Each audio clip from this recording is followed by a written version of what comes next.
Good afternoon, everyone. I'd like to reconvene this meeting of the Government Administration and Elections Committee. And our first item on the agenda is remarks by the chairs. Does my co-chair have any comments? Ranking members? No. Okay. Next, we'll move on to item number 3, concepts to be raised. The concepts in this section are from the constitutionally governed conveyance process.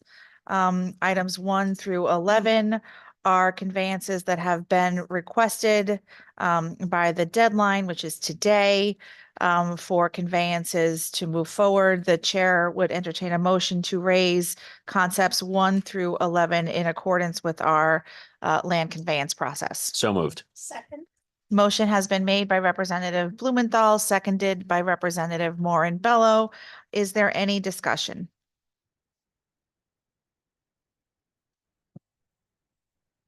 Seeing none. Okay. Seeing none.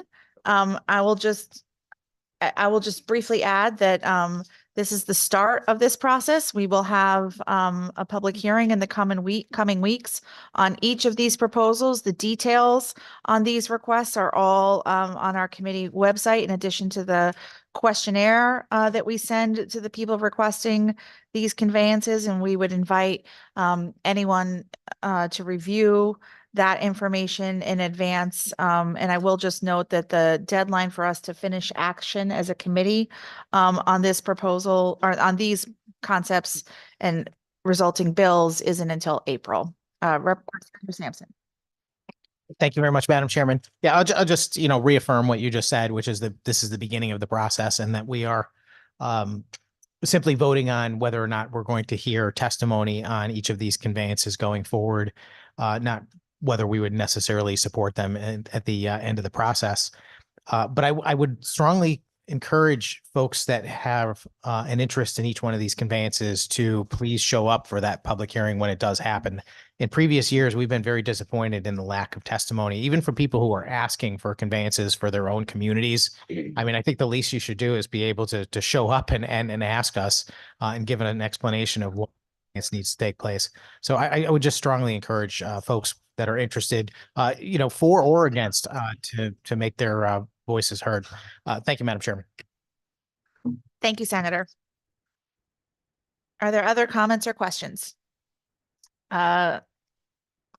Seeing none, if appropriate, I'll just call for a voice vote. All those in favor, please signify by saying aye. Aye. Aye. Opposed? I apologize for not letting the ayes finish. Opposed? Okay, moving on. And it is our intention to hold the votes open and not adjourn the meeting until sometime after conversation has finished here. Moving on, item number 4 on our agenda, bills and resolutions for final action. I will be calling on item number 2. Senate Bill 253, an act concerning foreign political spending. The chair would entertain a motion to JF this bill. So moved. Second. Motion. JFS. Oh, I apologize. Thank you. The chair would entertain a motion to JFS this bill. And the motion has been made by Representative Blumenthal. It has been seconded by Representative Morin-Bello. And again, the motion is to JFS with LCO number 3132. Is there any discussion? Senator Sampson. Thank you very much, Madam Chairman. Yeah, so this is a bill, or similar, at least, bill to one that we've had in the past. And I think that each one of us shares the concern of the interference of foreign entities in our election process in America and certainly in Connecticut. It comes down to the details of the language. And I did have a couple of concerns, which I know that we did discuss offline and we've gotten some clarification, but I'd like to get some of that conversation on the record. But before I even get to that point, I just want to ask a pretty basic question, which is, in the bill, we define quite a few terms, and one of those terms is the term foreign national. Can we just, for the record, make it clear who falls into the category of a foreign national? Because that is effectively the hinge pin of the legislation, which would make it unlawful for someone to donate as a foreign national or for someone to accept or solicit funds from a foreign national. So through you, Madam Chairman, can you tell me what defines a foreign national, who is in that category and who might not be? Thank you, Senator. So if folks are reviewing the proposal before us, the definition of foreign national is actually pretty extensive in the language before us. It runs from lines 4 through lines 56 of the bill. It gets into a great deal of detail, but it talks about a foreign principal or any agent or separate segregated fund of a foreign principal, a citizen who is an individual who is not a citizen of the United States, a national of the United States, or lawfully admitted for permanent residence. It also goes into great detail, which I won't read aloud here, with regard to the definition of a foreign national, meaning a firm, a partnership, a corporation, association, organization, or other entity. And for several paragraphs, it goes on to detail that. It also defines what a foreign principal is, a foreign owner. So again, I want to answer your question, good Senator, but I also don't want to read the first 2.5 pages of the bill here in the committee. Thank you very much. I appreciate that sentiment. Madam Chairman, I wasn't trying to make the question too complicated. The basic definition that is given for a foreign national appears on lines 7 through 9. It says an individual who is not a citizen of the United States. I think that's pretty obvious. A national of the United States, which I'm not exactly sure what that means, as opposed to a citizen of the United States. And then third, lawfully admitted for permanent residence. So, and the reason why I ask is because, you know, if we're contemplating creating a crime out of interacting with people that fall into this category, as far as the funding of political campaigns and political endeavors, I think it's very important that we know exactly the individuals we're talking about. Now, I think, you know, the letters 3, and I say letters 3 because it's III, not a number. It says lawfully admitted for permanent residence. I think that implies somebody with a green card. But does that mean that someone who could be here on a visa, even a relatively long-term visa, would not qualify as a foreign national or would qualify as a foreign national? Through you, Madam Chairman. Senator, I'm not an expert on the various ways that someone can be lawfully admitted to have permanent residency here in the United States, but I believe that third section and lines 8 through 9 would cover the folks that you just identified. Madam Chairman, are we certain about that? Well, I'm reading this to understand that you could be considered not a foreign national if you were someone who possessed a green card and had a lawful permanent residence, but that would exclude someone who was in the country temporarily on a visa, and therefore they would not be eligible to donate to a political campaign, and they should not be solicited for funds either. That's correct. Okay, thank you. I just wanted to get that cleared up.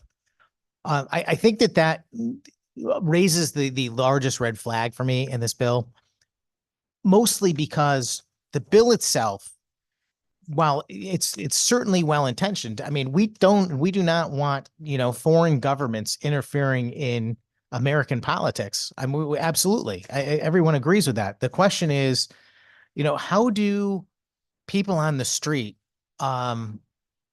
follow a law that might be somewhat confusing? I think we just had a little confusion ourselves just for a moment on who actually falls into this category.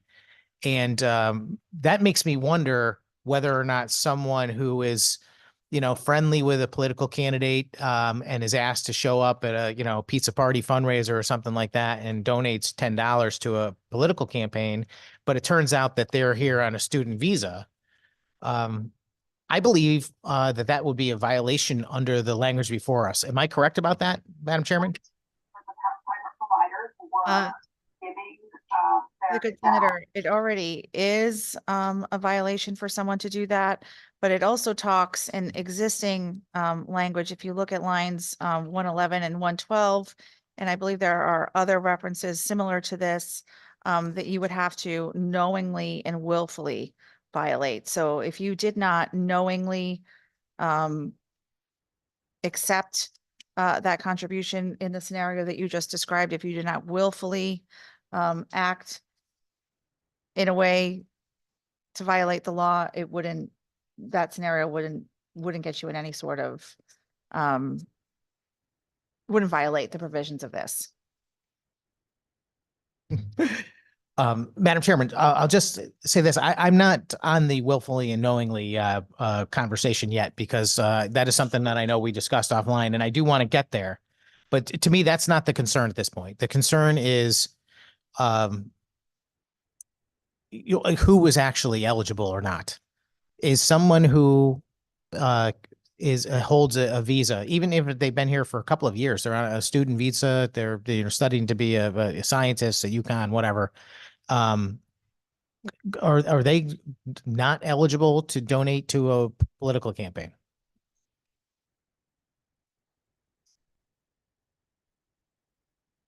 Can we hold for just a moment? We're going to stand in recess for just a moment.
Senator Sampson and then Representative Blumenthal. Thank you, Madam Chairman. Yeah, so I guess what we're trying to figure out really is I think that, maybe we've all had some misconceptions over the years about what our Connecticut statute requires as far as donations, like for our own political campaigns. I mean, I was always under the impression, and I certainly hope it's never happened in violation of the law. And if so, I'll state right here, I was unknowing and unwitting. My impression is that as long as you're in the country lawfully, it was okay. But I think that that may not, in fact, be the case currently, based on our short offline conversation. I'm going to let Representative Blumenthal respond to that. Thank you, Senator Sampson. So under federal law, it is currently illegal for anyone other than a citizen of the United States or a legal permanent resident of the United States to contribute to a political campaign. However, it is not illegal under either state or federal law for such a person to contribute to a campaign for a referendum or a nominating petition for a ballot measure, essentially.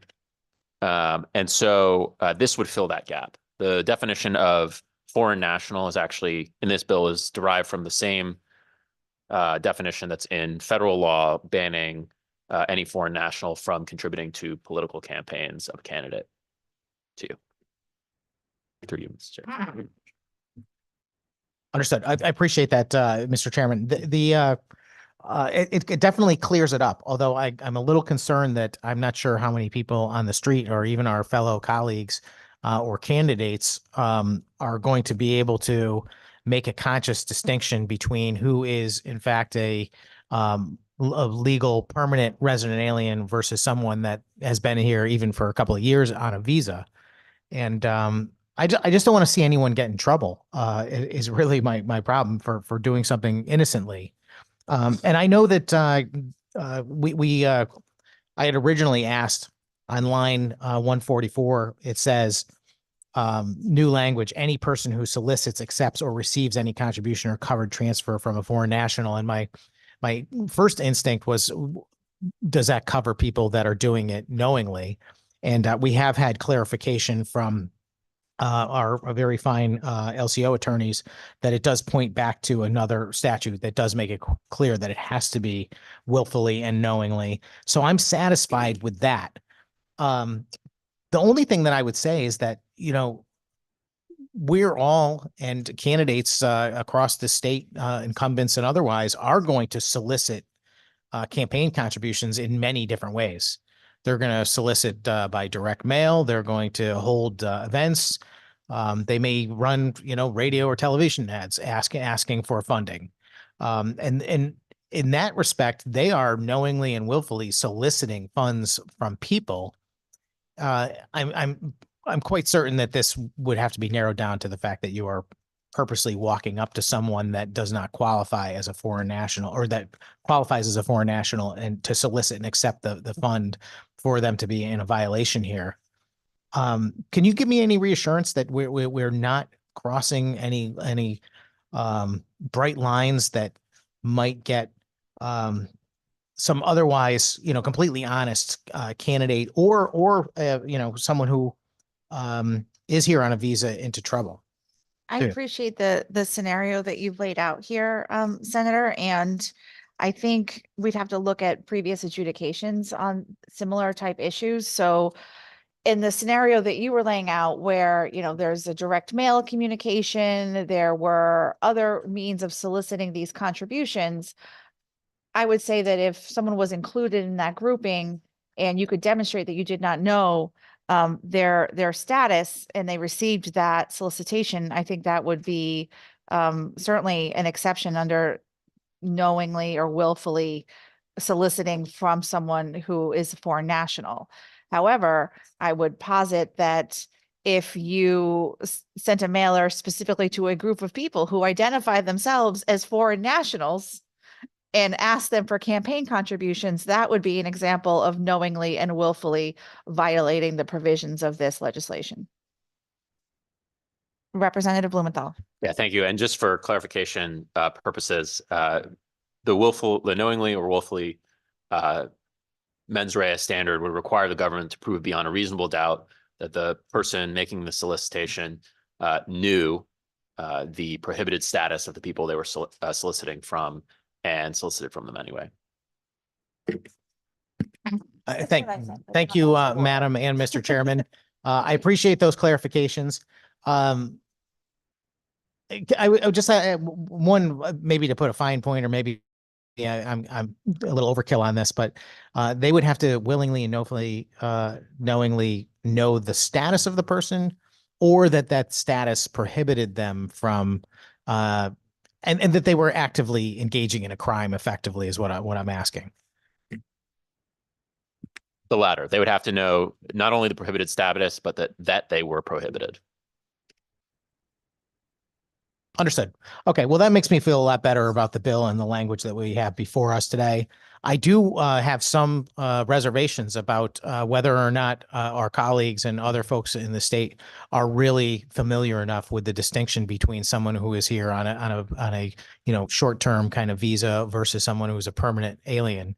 And that I think that that could cause some problems going forward. But I'll support the bill out of committee today. I hope that we can keep that conversation going, and maybe there's a way we can find a way to address that so it's a little more clear to everybody involved.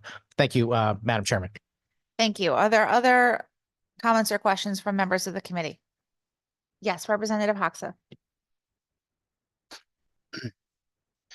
Thank you, Madam Chair. Just very briefly, does this bill deal with any independent expenditures or what are known as PACs through you? Yes. So with PACs or independent expenditures, would this bill prohibit, for example, and this is actually more common the other way around, where we see like political consulting firms that are based out of the US going to foreign countries and helping with, campaigns of particular, candidates or parties in other countries. But if that were reversed and we saw a firm from that was based outside of the United States, or it had a principal partner in the firm that was a foreign national, wouldn't that sort of be skirting the system in a way if the PAC or the independent expenditure was based in the United States, but the principals were foreign, or at least one of them were foreign through you? Thank you, Representative. I appreciate the question. But I think what we're looking at here isn't so much based in that consulting firm, that political consulting firm, but is instead about the funding they would be receiving, the money that's raised here in Connecticut by that political action committee for that independent expenditure. So it will continue to not matter where the firm is based. What matters is where the fundraising happens and who the funding is coming from. Okay, so if they were to use their own resources, not funds raised from Connecticut, they would still be able to spend essentially unlimitedly, or within whatever the current law is for their expenditure through you. You're saying if a political, just so I understand your scenario, so you're suggesting if a political consulting firm decided to use their resources for free, so they wouldn't be being paid?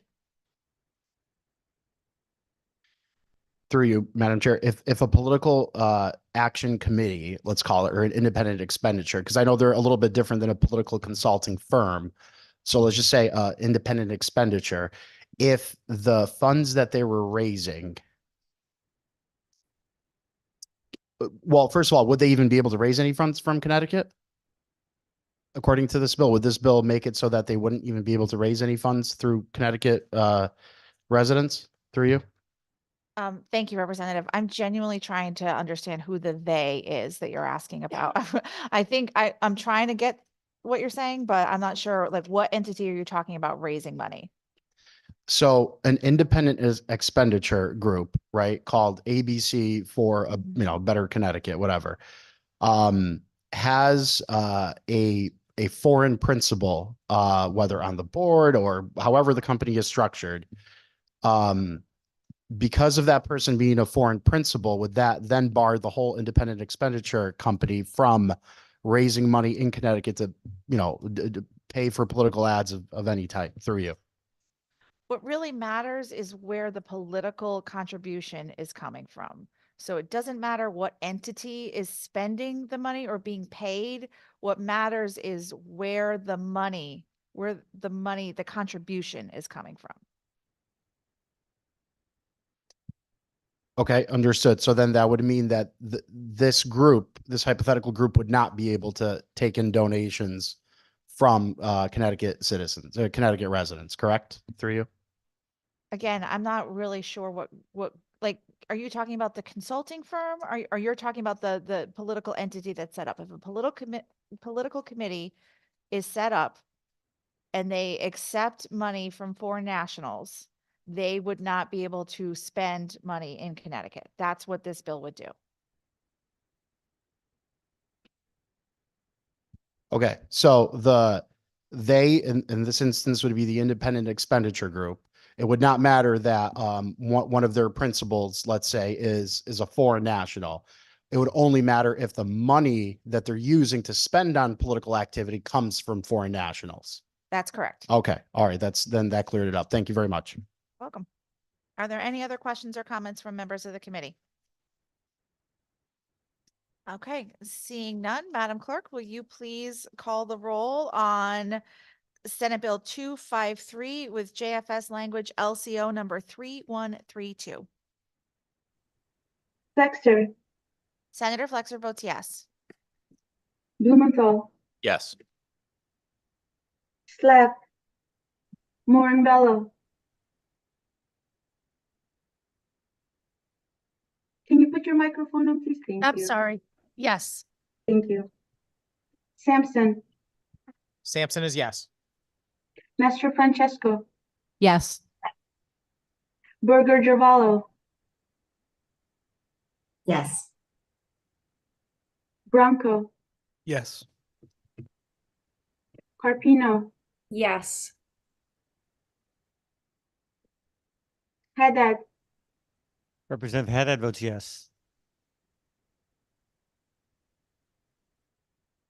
Hoxa, Yes. Connor, Hannah's a yes. yeah, without reaching.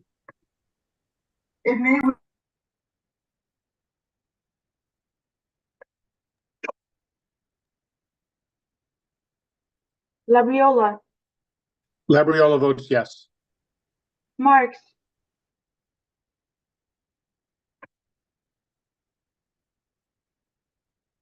McCarthy Vehi, McCarthy Vehi votes yes. McCrory, Parker, Rosario, Rosario votes yes. Santiago. Santiago votes yes. All set, Madam Chair. Thank you. Thank you, Madam Clerk. And again, for members, we will be holding the votes open after the conversation here has concluded. Next, I will call item number 3, Senate Bill 254, an act concerning the recommendations of the Risk Limiting Audits Working Group. The chair would entertain a motion for JFS with LCO number 3131. So Is- moved. Motion has been made by Representative Blumenthal, seconded by Representative Morinbello. Is there discussion?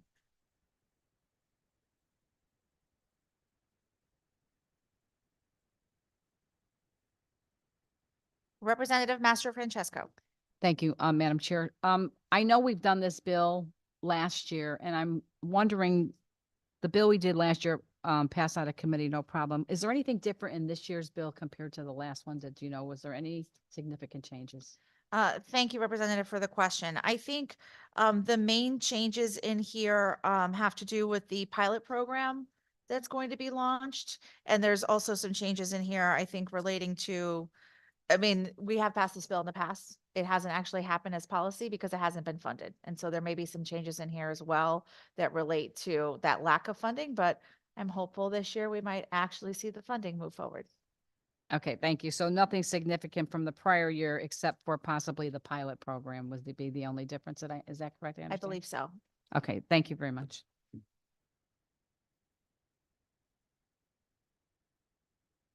Is there any further discussion? Senator Sampson.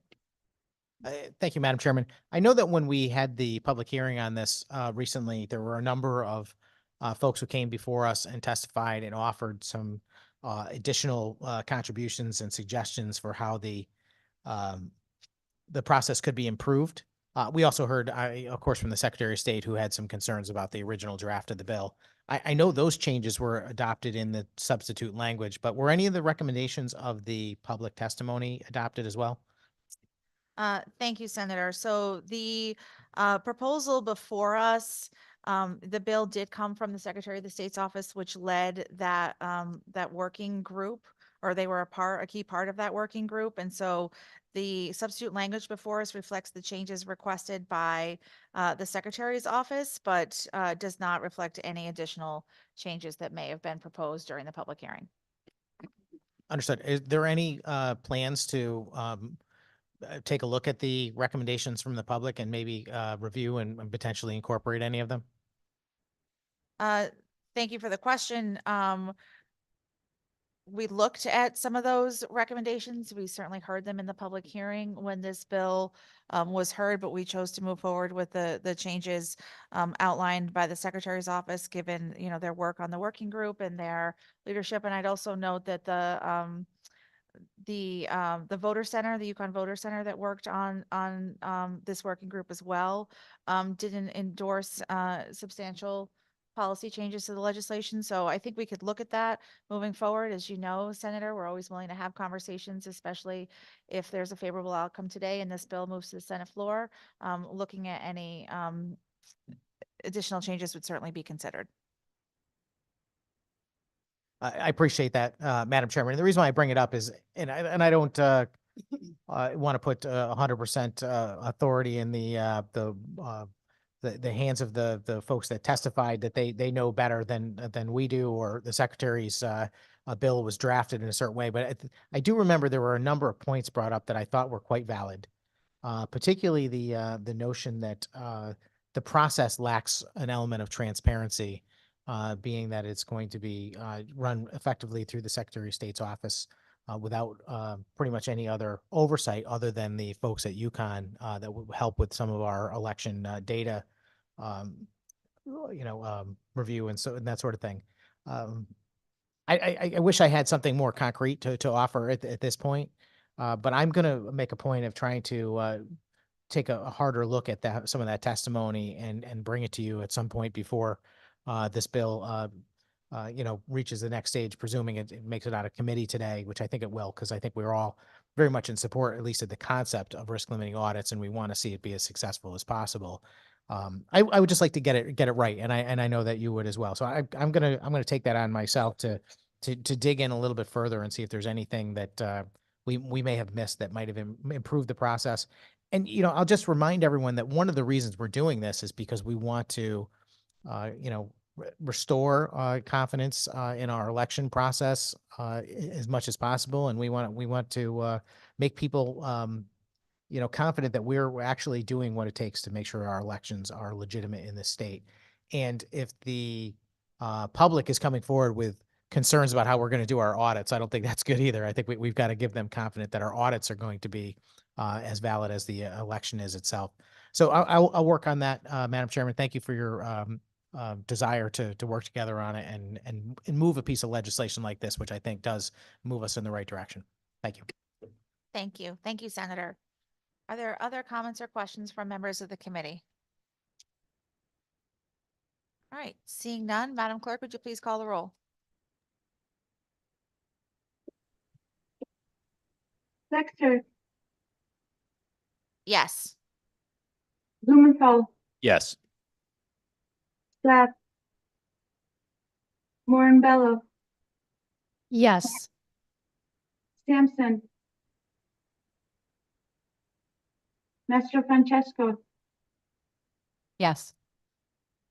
Burger Givallo, Burger Givallo votes yes. Bronco, Yes. Harpino, Yes. Haddad, Yes. Hoxa, Yes. Khanna, Khanna's a yes. Labriola, Labriola votes yes. Marks, McCarthy Vehi, McCarthy Vehi votes yes. McCrory, Parker, Rosario, Santiago, Santiago votes yes. Senator Sampson, Senator Sampson votes yes. All set, Madam Chair. Thank you. Thank you, Madam Clerk. Next, item number 4, House Bill 5407, an act defining dependent child for purposes of the State Code of Ethics for public officials and concerning the exercise of jurisdiction over non-residents by the Office of State Ethics. The chair would entertain a motion to JF this bill. So moved. Motion has been made by Representative Blumenthal, seconded by Representative Morin-Bello. Is there discussion? Representative Mastro Francesco. Thank you, Madam Chair. The new section on this particular bill is dependent child. Is that correct? And can you give me an explanation? Dependent child was not in here before. Is that correct? Correct. This bill comes to us from the Office of State Ethics. They've asked for an expansion of the definition of dependent child, and also the other new section in this bill concerns their jurisdiction over non-residents and their ability to enforce the ethics code. Okay, thank you for that. And I know the State Code of Ethics, the Ethics Department works very hard to make sure people are following the policy. So I appreciate the bill today. And I have now understanding of why they added dependent child. They did not have dependent child on there before. Would you know of a reason why they did not, or they did and they just didn't have it defined? Thank you, Representative. I believe in the testimony that the Office of State Ethics offered, they noted that dependent child is defined in their agency regulations, but it's not defined statutorily as it relates to conflicts of interest. Thank you very much. Thank you. Thank you. Are there other questions or comments from members of the committee? Seeing none, Madam Clerk, will you please call the roll? Flexer, Flexer votes yes. Blumenthal, Yes. Plath, Morin-Bello, Yes. Sampson, Sampson is yes. Mastro Francesco, Yes. Burger Givallo, Burger Givallo votes yes. Bronco, Yes. Carpino, Yes. Haddad, Yes. Hoxa, Yes. Hana, Yes. Labriola, Labriola votes yes. Marks, McCarthy Vehi, McCarthy Vehi votes yes. McCrory, Parker, Rosario, Santiago. Santiago votes yes. All set, Madam Chair. Thank you. Thank you, Madam Clerk. Moving on, the next item I will call is item number 7, Senate Bill 257, an act concerning certification of and casting of ballots by presidential electors. The chair would entertain a motion to JF this bill. So moved. Motion has been made by Representative Blumenthal, seconded by Representative Morin-Bello. Is there discussion?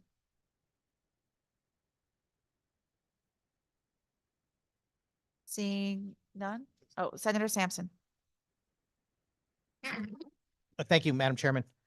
Yeah, if I recall, this is the bill that the Secretary of State testified on, suggesting that this change is required in our state statutes to conform with federal law. Is that correct? Yes, Senator. The Secretary testified that this bill is being requested to reflect changes required by the federal passage of the Electoral Count Reform Act of 2022. And I believe we debated something similar last year. Yeah, thank you for that answer. Yeah, so, and I see the language of the bill is pretty explicit. It just says that it will be the Secretary of the state that is the executive of the state responsible for issuing a certificate of ascertainment of appointment of presidential electors. Has someone else filled that role in Connecticut in the past?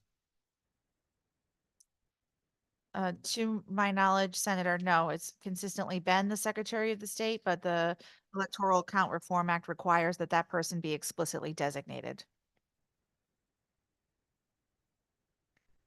Just a final question, and that is, if this is already in federal law, I'm curious as to know why we need to have a conforming law in Connecticut.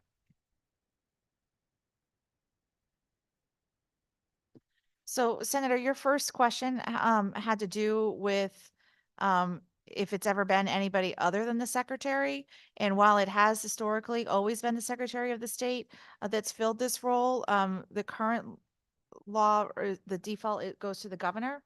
And so this is to make it clear that past practice will be the practice moving forward in order to comply with the Electoral Count Reform Act. Thank you, Madam Chairman. No other questions. I appreciate that. Thank you, Senator. Are there other questions or comments from members of the committee? Seeing none, Madam Clerk, will you please call the roll?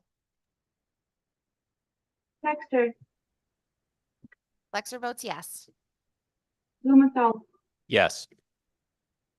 Schlatt, Morinbello, Yes.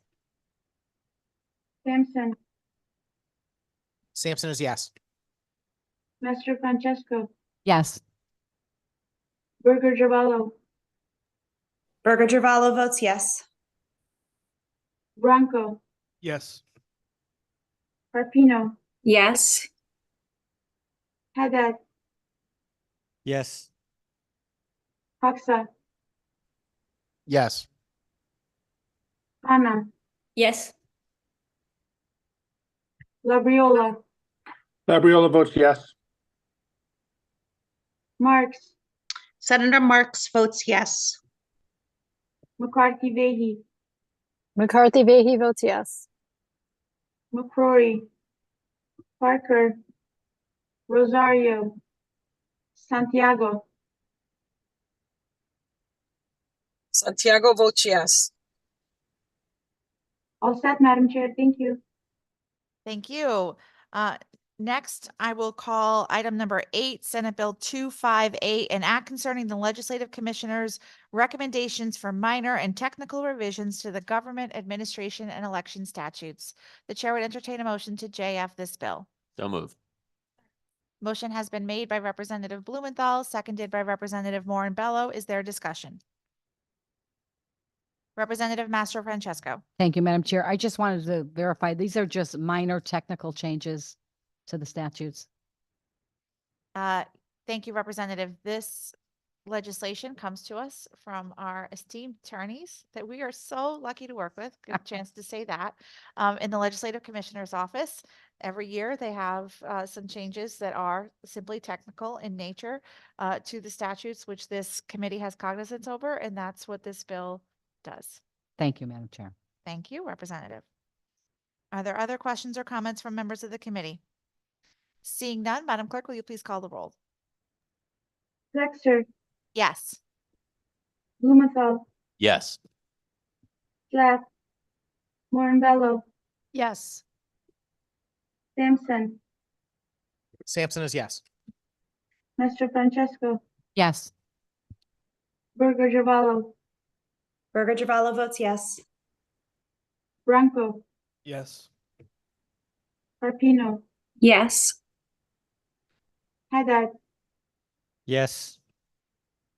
Hoxa, Yes. Hana, Yes. Labriola, Labriola votes yes. Marks,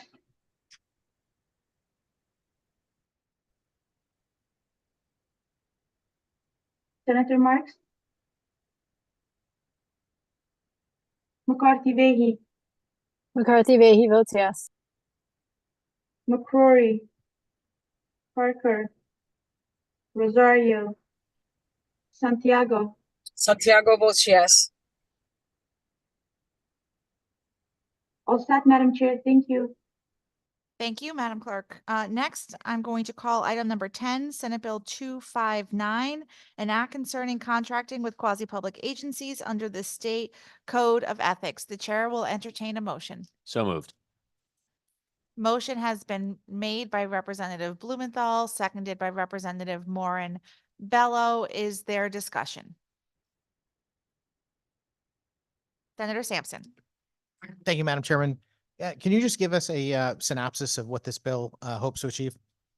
Sure. This bill comes to us from the Office of State Ethics, and its goal is to extend the existing requirements in our statutes regarding the open and public process requirements for state contracts, that they also would apply to quasi-public agencies. Right now, they currently do not.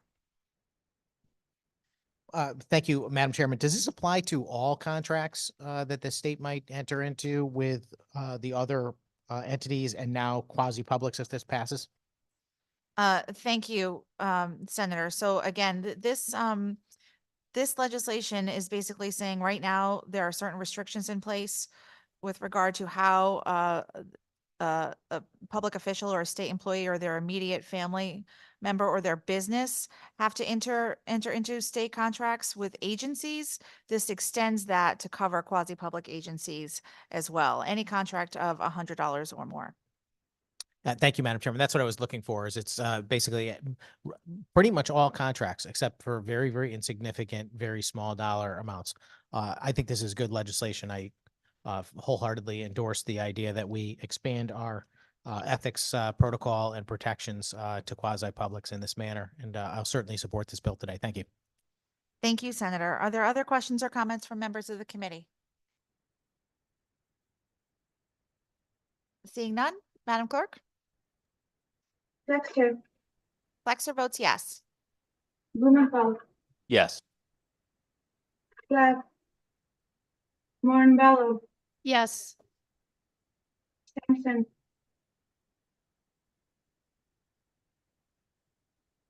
Senator Sampson, Sampson is yes.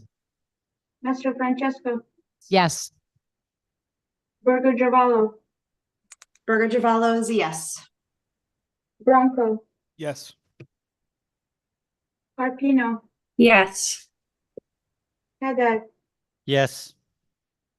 Hoxa, Yes. Khanna, Khanna's a yes. Labriola, Labriola votes yes. Marks, Senator Marks votes yes. McCarthy Vehi, McCarthy Vehi votes yes. McCrory, Parker, Rosario, To the left to South Penn Square. Santiago. Santiago votes yes. All set, Madam Chair. Thank you. Thank you, Madam Clerk. Next, item number 11, Senate Bill 260, an act concerning conflicts of interest due to an employer other than the state under the State Code of Ethics for public officials. The chair would entertain a motion to JF this bill. So moved. Motion has been made by Representative Blumenthal, seconded by Representative Morin Bello. Is there discussion?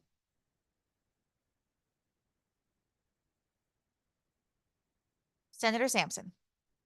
Thank you, Madam Chairman. Forgive me, I'm sorry to keep asking you, but maybe you can give me a quick description of the bill. I'm going to ask that each time, so maybe you want to just give us a short interlude about what the bill does. I think it's just for the benefit of the people watching more than anything, that they know what we're actually talking about. Yes, so the bill before us, again, like some of the other bills, many of the bills we have on our agenda here today comes to us from the Office of State Ethics. They are asking for these revisions to the Code of Ethics by public officials to add a public official or a state employee's private employer to the conflict of interest provisions under our existing statutes.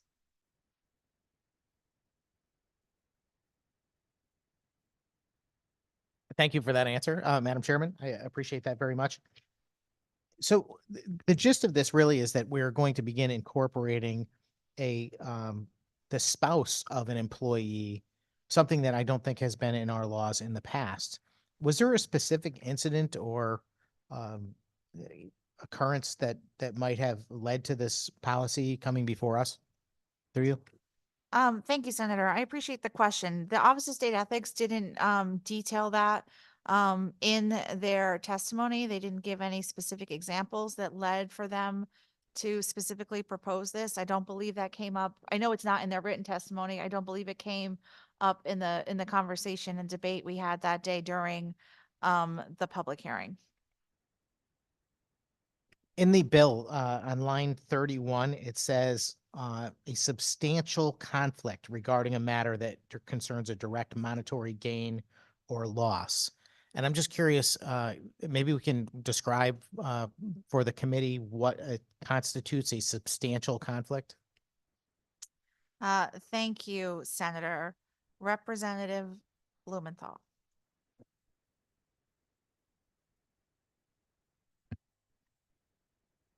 Thank you, Madam Chair. For you, substantial conflict is a conflict that would arise from an individual receiving a special benefit related to legislation that would not be a benefit that all individuals or businesses in that area of practice or business would receive. So the classic example is direct monetary gain from an appropriation of funds. Through you.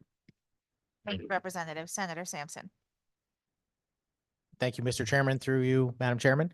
I appreciate that. The word substantial doesn't mean anything. I think you described a conflict. Is there some monetary limit or something that needs to be met before this bill would apply? Senator, I don't believe, unlike the last bill we were talking about, I don't believe there's a dollar amount that's associated explicitly with this. But the Representative Blumenthal perhaps wants to expand on the word substantial, and he may do so if he so chooses. But perhaps he does not. I mean, I can share, what the Office of State Ethics detailed in their testimony in terms of their advocacy for this. Senator Sampson. Yeah, thank you, Madam Chairman. No, and that's fine. I mean, of all of the state agencies that come before us, I probably have the most confidence that the Office of State Ethics is on the up and up. And I don't think that's by accident. And generally speaking, I'm very supportive of what they do, but this is the kind of thing that always catches my attention when we're reading policy. When it says a substantial conflict, now we've opened the door to someone has to make a determination about what substantial is, unless it's laid out for us actually in the definitions of the bill. We have these types of conflicts come up once in a while for each of us. And it's hard to determine sometimes what exactly constitutes a substantial conflict. Representative Blumenthal's description was on point, which means that you've got to have a direct benefit, and it's got to be you pretty much specifically for it to be a conflict that rises to that level. And that's why when I saw the word substantial, I don't know if we're talking about some other level or requirement that might get us there. Does this mean that I've got to pay special attention at this point if I'm going to be faced with a vote on a particular bill that might provide monetary gain to a relative of mine, but only if it is going to affect them specifically, not their industry, for example. And does it, I know that the previous bill had to do with or is this the bill about the spouses? Yes, it is. Yeah, sorry. They're all melding together in my mind at this point. So this is specific to spouses. And just to confirm that is indeed the threshold. Yes, that's right. So the last bill we talked about had a broader definition of people connected to the public official. This bill before us is just about the elected or public official and their spouse. And it doesn't affect other members of that official's family, just the spouse. but it does extend to an employer of the official or the employer's spouse, if I'm correct. Is that correct? That's correct. Okay, very good. I have no further questions on this particular item. Thank you, Madam Chairman. Thank you. Are there other questions or comments from members of the committee?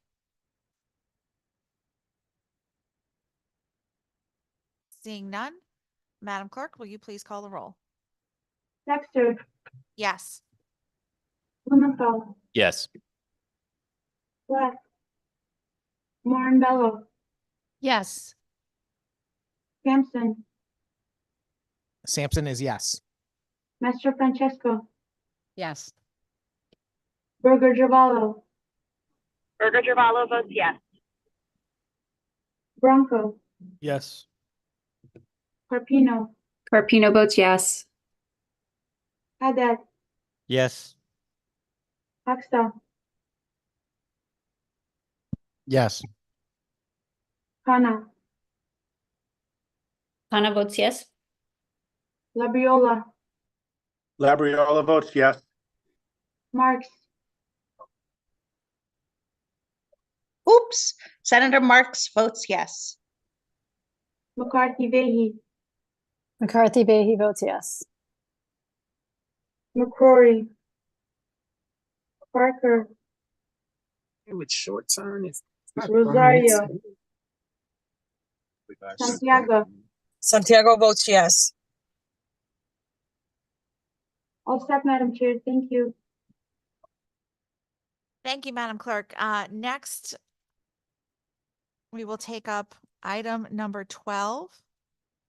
Senate Bill 261, an act concerning statements of financial interest under the State Code of Ethics for public officials. The chair would entertain a motion to JF this bill. So moved. Motion has been made by Representative Blumenthal, seconded by Representative Morin Bello. And at the good senator's request, I will state that this bill comes to us from the Office of State Ethics. It makes two major changes to our laws concerning statements of financial interest. It extends who qualifies as the public officials who have to file statements of financial interest, as we each do by every May. And it also amends existing statute with regard to reporting for securities on the statements of financial interest. Are there any questions or discussion? Senator Sampson. Thank you very much, Madam Chairman. This bill is pretty straightforward. I think what we're seeing is an expansion of the required filing that we all do, as do a lot of other state employees, regarding a statement of our financial interests, so that the public has knowledge of where we stand financially, in case there's any question about the way we're behaving in our capacity in the state government. And that makes perfect sense. And I'm just trying to follow the expansion and the purpose of the expansion, because I get the feeling the majority of these folks are already required to do SFI. Do you have any clarity, Madam Chairman, on what the purpose of the additions are? Are we trying to reach a certain group for a certain purpose? Thank you, Senator, for the question. So when the Office of State Ethics came forward and testified in support of this bill, they talked about a lot of entities within the executive branch that have major decisions that they are charged with, including the appropriation and expenditure of state monies. And those decision makers don't have to file the statements of financial interest. And so they were putting forward this proposal to capture those key decision makers in state government. Thank you, Madam Chairman. And was there any opposition to the bill or any of the testimony? No. And am I correct that the second portion of this bill is simply to simplify the way a statement of financial interest is filed, so that someone does not have to include every individual security that they own? They can lump them together if they're part of some sort of, other type of financial vehicle? That's correct. It makes changes to how certain securities are reported, particularly certain retirement savings plans. Thank you very much, Madam Chairman. I appreciate the information and I will support this item as well. Thank you. Are there other questions or comments from members of the committee? Seeing none, Madam Clerk, will you please call the roll? Texter, Yes. Blumenthal, Yes. Lab, Morin, Yes. Sampson, Sampson is yes. Master Francesco, Yes. Burger Gervalo, Votes yes. Bronco, Yes. Carpino, Yes. Haddad, Yes. Hoxa, Yes. Hana, Yes. Labriola, Labriola votes yes. Marks, Senator Marks votes yes. McCarthy Vehi, McCarthy Vehi votes yes. McCrory, Parker, Rosario, Santiago. Santiago votes yes. All set, Madam Chair. Thank you. Thank you, Madam Clerk. Next, item number 13, Senate Bill 262, an act concerning municipal campaign finance filings. The chair would entertain a motion to JF this bill. So moved. Motion has been made by Representative Blumenthal, seconded by Representative Morin-Bello. This bill comes to us from the State Elections Enforcement Commission.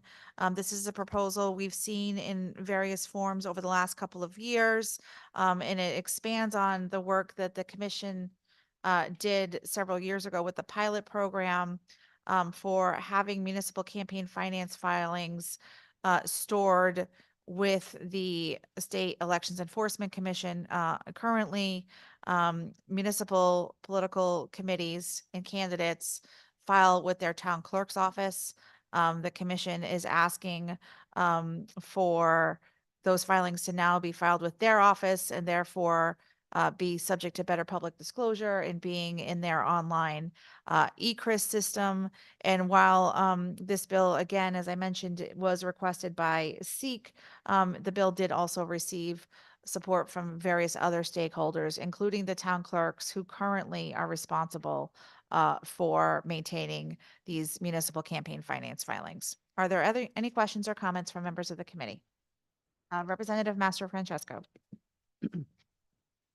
Thank you, Madam Chair. So if I'm understanding this bill correctly, right now, municipal candidates, say for selectmen, town council, so forth, they file their paperwork within their town. And what this bill is doing, it is requiring those candidates to file either online or on paper to SEEK's office. Is that correct?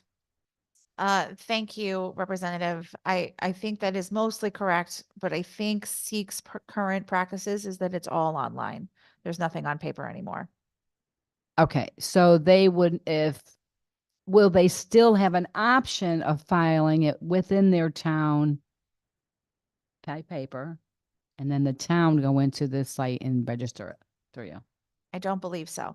Okay, so this would be straight through SEEK. There's no option to file by paper. It has to be done online. Which is concerning. I get that the town clerks don't want to have to do this work, understandably. I'm sure they're inundated with paperwork already. But I was always believed that these things should be really held in the town. So if there's a lot of candidates, you're not talking one or two candidates. You could be talking multiple candidates. You're talking 169 towns and the SEEK actually monitoring that. And those candidates unable to really go up there and reach out to SEEK should there be a problem. If these filings are done online, do we know if a wet signature or the actual documentation needs to be submitted to SEEK as confirmation through you? Thank you, Representative. So these, I don't know the signature requirement that SEEK currently uses. I believe they use an electronic signature, that is satisfactory to them in the absence of a wet signature. I know that for some other documents that they administer, you have to actually sign it, but that's not, I don't believe that's just for the filing of candidate or party committees. I would just also point out, if this is helpful, Representative, that many towns, when they run a municipal election, those expenditures, those campaigns are funded through their respective Republican town committees or Democratic town committees.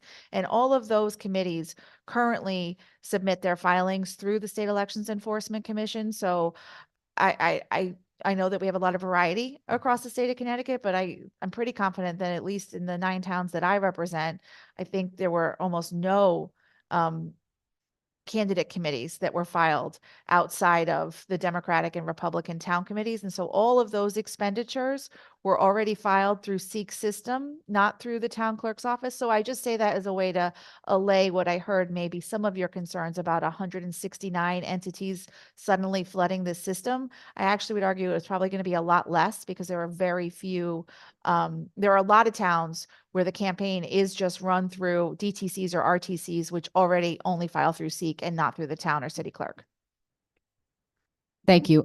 So the DTCs or the RTCs, they cannot file through the town currently. Is that correct? And they don't. Yes, And that's they don't. correct. They always file through SIG.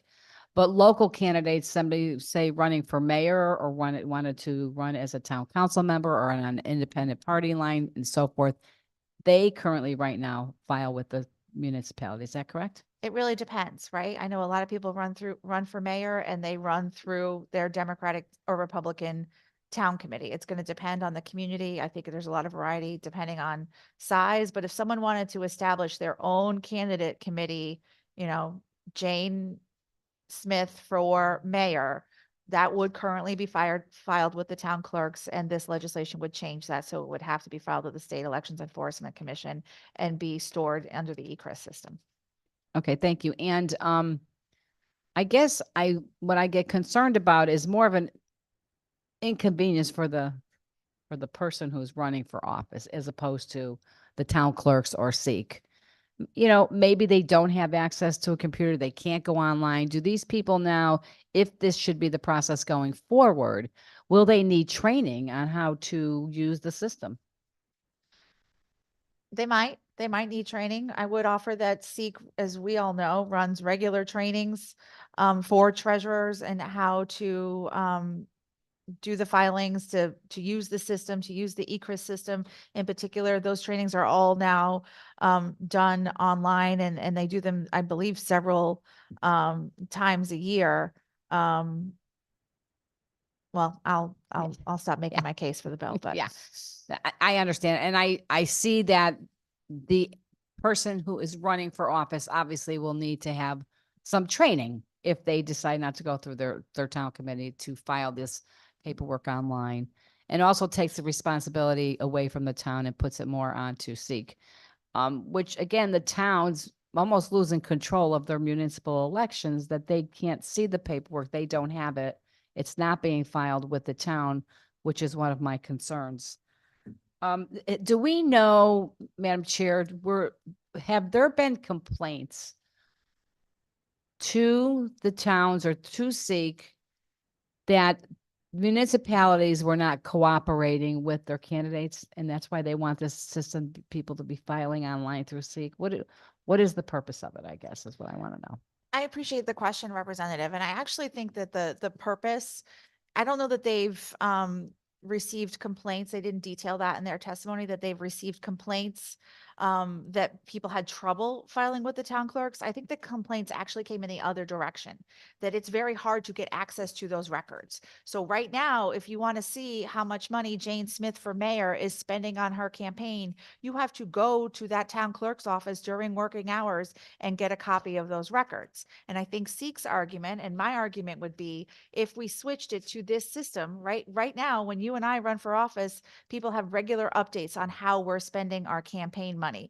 This would ensure that the people who are considering voting for Jane Smith for mayor could see how she's spending her campaign money right there on that that very easily searchable eCRIS system. So it gives greater public transparency. And I think that's probably the biggest argument for this, that it actually allows people to see how political money in campaigns is being spent no matter what office they're running for here in Connecticut.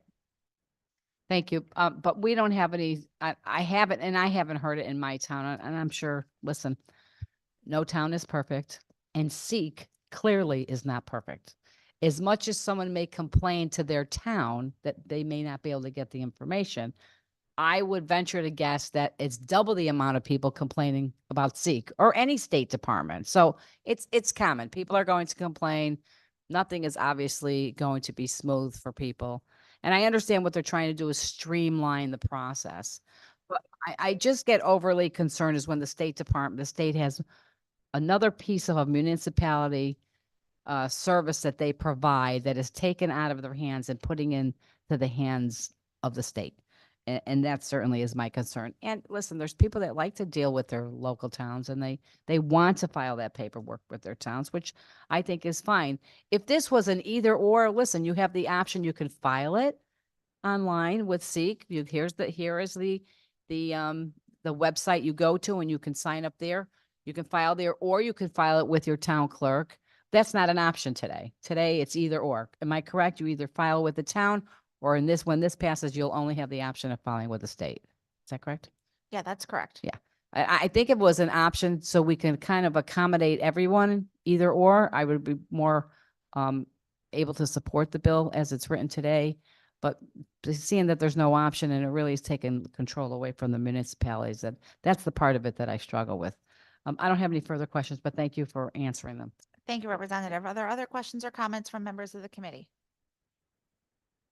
Senator Sampson. Thank you, Madam Chairman.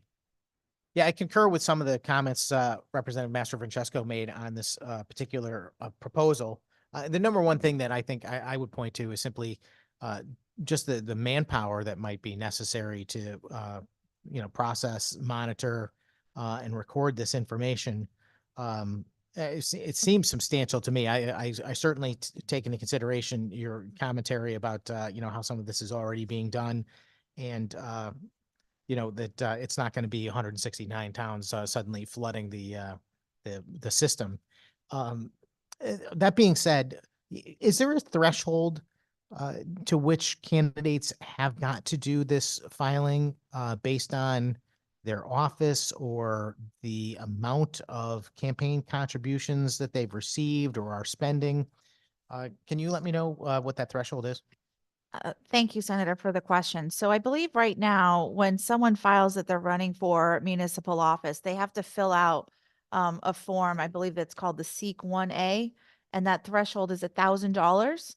So if someone intends on spending less than $1,000 on their campaign, on their candidacy, then they aren't subject to additional requirements. So I think the threshold is $1,000 and would remain in this system as well. So you're saying that you've got to file the 1A form and you'd have to do it electronically through SEC if this bill were to pass, if your campaign raises and or spends $1,000. Yes. And if you were not to spend that amount, would you still have to complete the form and file or no? You have to complete the form either way. You have to say whether you anticipate spending more or less than $1,000 at the initiation of your candidacy. I believe the timeline is somewhere between 10 and 14 days of your nomination. Would the form be held in the municipality if it was less than 1,000? I think under this, it would be held by Seek.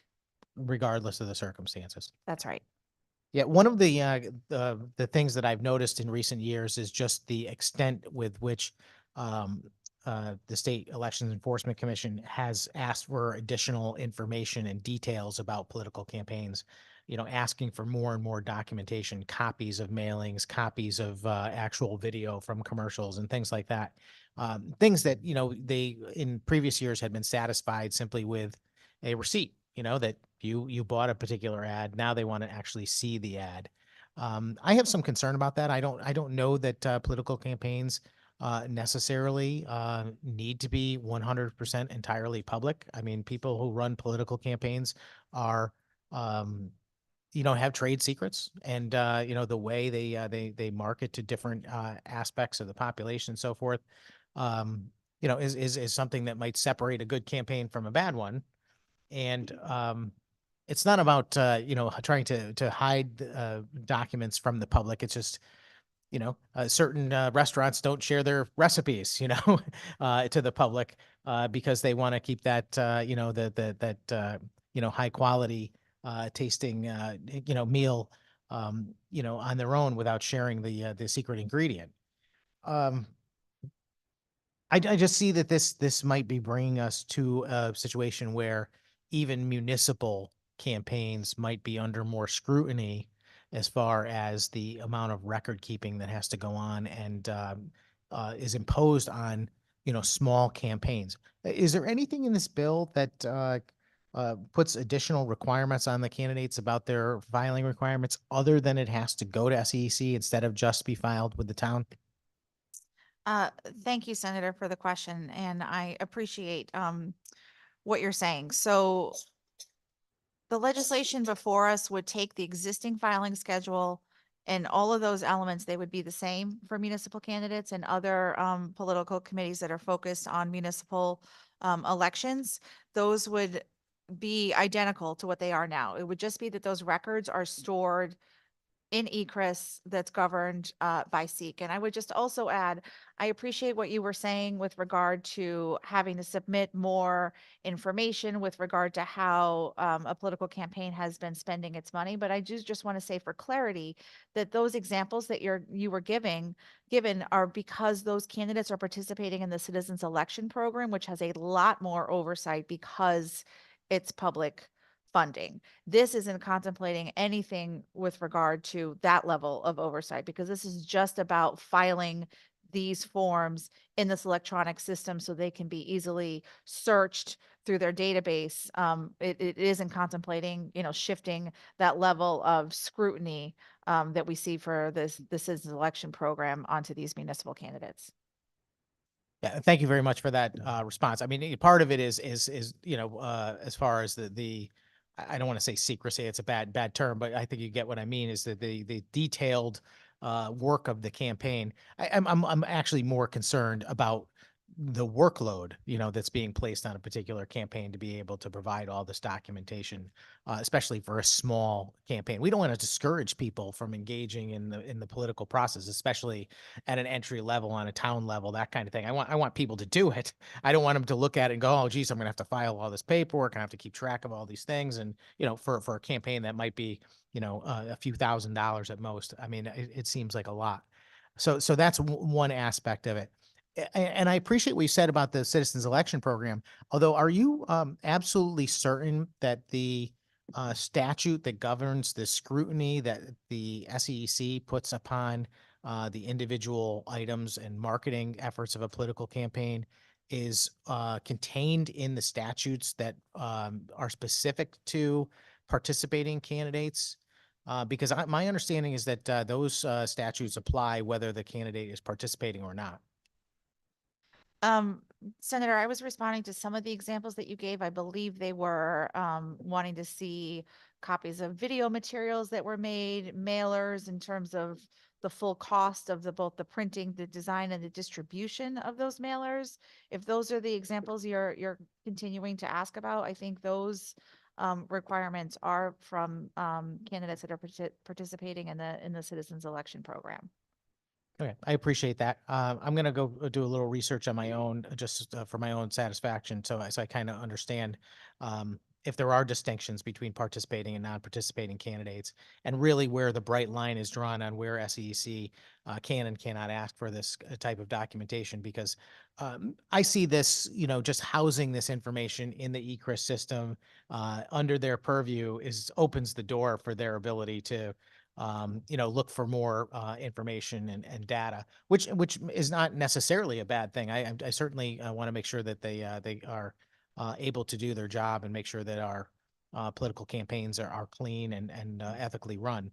But I also don't want to further empower a state agency, which in my experience has a tendency to act like judge and jury in a lot of situations and can be completely unfair to some political candidates in the way they ask for information or make judgments without any evidence. And now the candidate has got to prove that their what they did was authentic.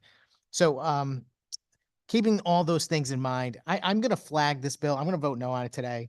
I'm not entirely opposed. I'm really not. I mean, I see the benefit of this, but I also am a little cautious about expanding the authority of this particular state agency.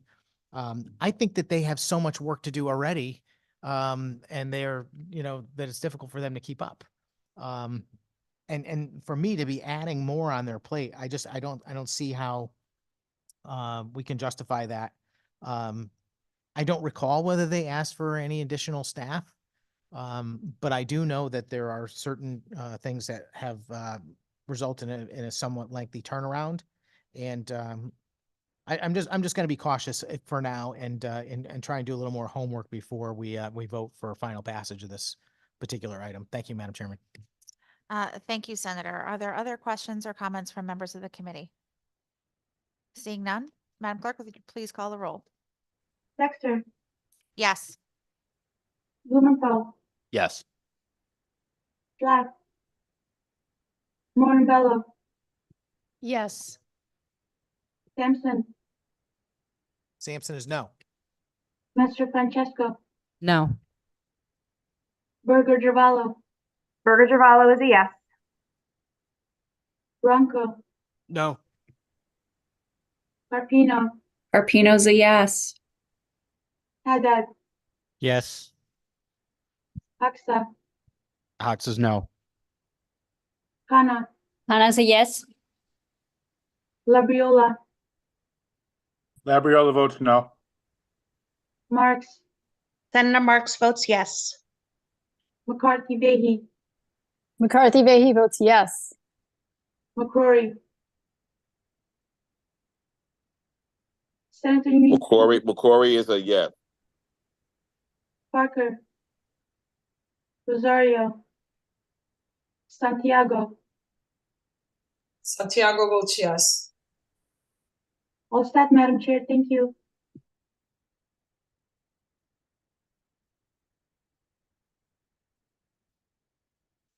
Thank you. Thank you, Madam Clerk. Next, I will call item number 17, Senate Bill 351, an act increasing funding for the community investment account. The chair would entertain a motion to JF this bill. So moved. Motion has been made by Representative Blumenthal, seconded by Representative Moore and Bello. The Senate Bill 351 increases funding for the community investment account, which goes to fund farmland preservation, historic preservation, open space preservation, and affordable housing. The program has been in place for nearly 20 years, and this bill would increase the filing fee that funds the account by $5. Are there any questions or comments? Senator Sampson. Thank you very much, Madam Chairman. Can I ask where this bill comes to us from? Yes, this bill was requested by a number of different entities. I believe there were some legislators that asked for this, also the Connecticut Farm Bureau hoping to see an increase in the Community Investment Fund, obviously for their advocacy in the preservation of farmland and other open space. Thank you, Madam Chairman. I thought you had more. Yeah. Caught me off guard. So this particular $5 increase is going to be applied to a charge that I believe is $40 now. It would make it $45. Is that correct? That is correct. And this is the recording fee for certain types of documents filed with the town clerk. Is that correct? That is correct. Can you tell me which documents are required to pay this $40 and maybe $45 fee? think there are a variety of documents that are filed with town and city clerks. I'm going to attempt to find you an exhaustive list of those fees. Let's see. Land recording fees. I think that encompasses a number of different things, but I think it's primarily land recording fees.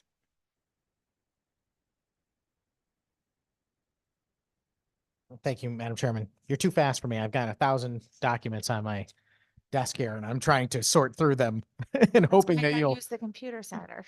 yes, well, I'd like to, except my eyes are not what they once were either. And these laptops have very small screens. So, can you tell me the current percentage or dollar amount that goes to the Community Investment Act currently from the current $40 filing fee for land record? I believe it's all of it, Senator. I think it's transferred to the Community Investment Fund with a small administration amount that is perhaps held back, but I'm going to check those numbers right now.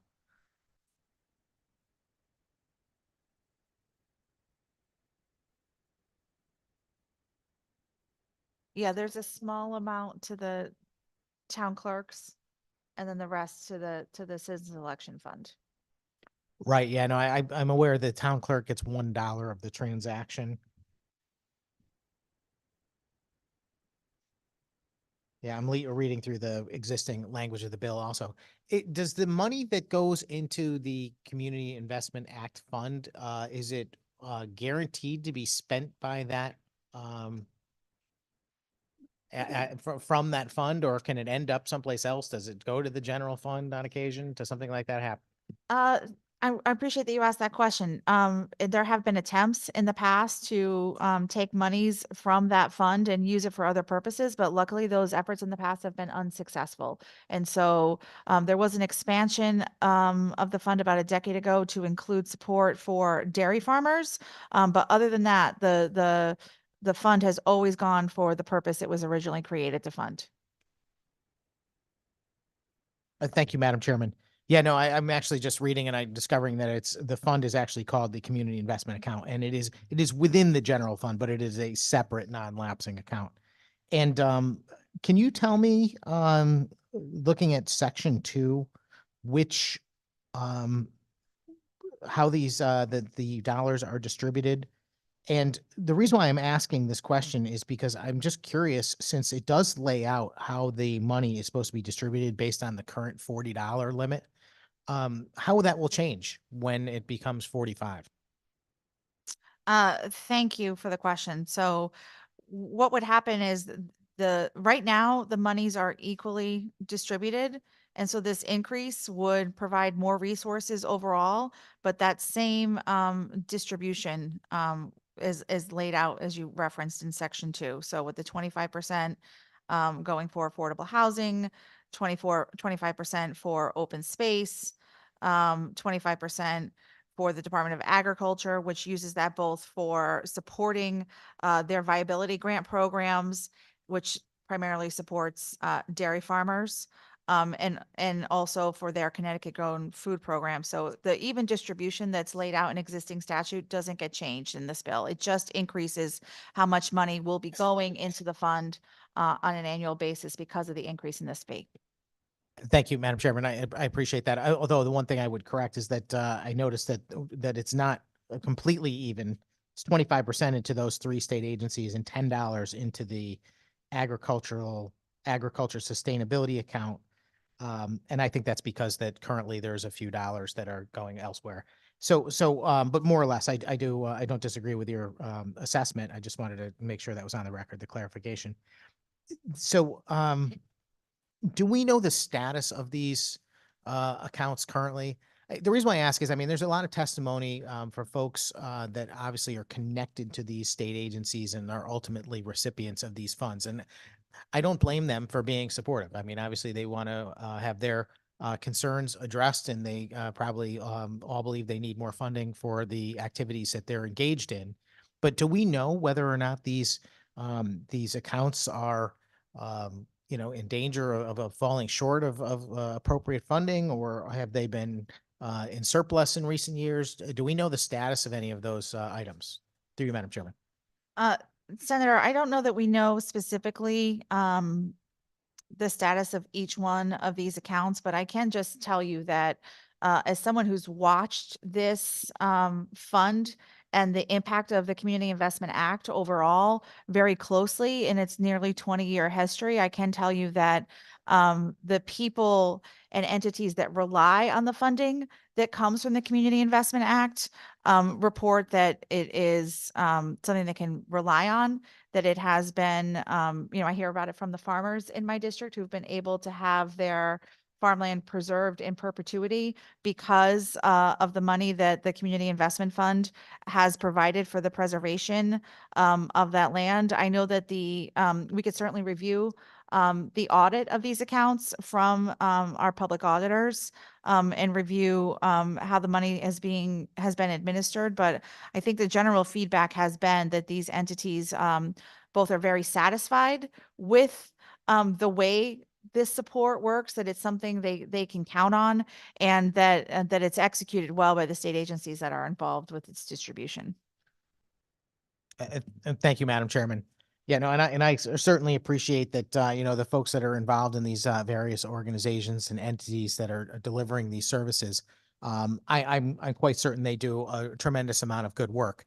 At the same time, I'm a small government conservative, and I have a difficult time justifying any increase in a tax or a fee for any purpose on the residents of the state, particularly when we're talking simply about the filing of land records. For me, the filing of land records ought to be something that doesn't cost the taxpayer a single dime. And we've effectively decided to make the funding of all of these very important things that you've just mentioned contingent upon people having to pay to file their land records. It reminds me of how we tax what's a nice way to put this? The tax the crap out of cigarettes, for example. Okay. I mean, we put taxes that are like exorbitant on cigarettes. And the argument is, well, Rob, we're trying to cut down on people smoking. I'm like, well, then tell people they can't smoke. If you're putting $5 taxes on there and then you're spending the $5 on some program, that must mean you want the program, right? And it must mean you want the money and therefore people to smoke. So I don't mean to get off on a tangent, but this is the way government operates. And, every time we go down this path of saying, well, these are viable and important programs and we really need to fund them. Well, these things should be funded by appropriation in the state budget, in my opinion.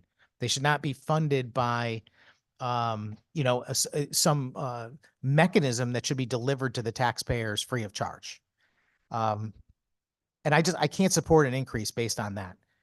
If these folks came to me and said, Rob, would you support an expansion in the state budget? I probably would say yes. And I'd also charge them with helping me find something else to cut that was worth the same or more so that we would not burden the taxpayers any further in the state of Connecticut. But we have to start making good choices about how we determine the money that we're taking from the hardworking people of the state, which I can tell you are struggling. Particularly seniors, in my district are forever burdened with more and more government fees and taxes. Not to mention, just the higher cost of living that we're faced with every day between, insane energy costs in the state of Connecticut, the cost of gasoline and so forth.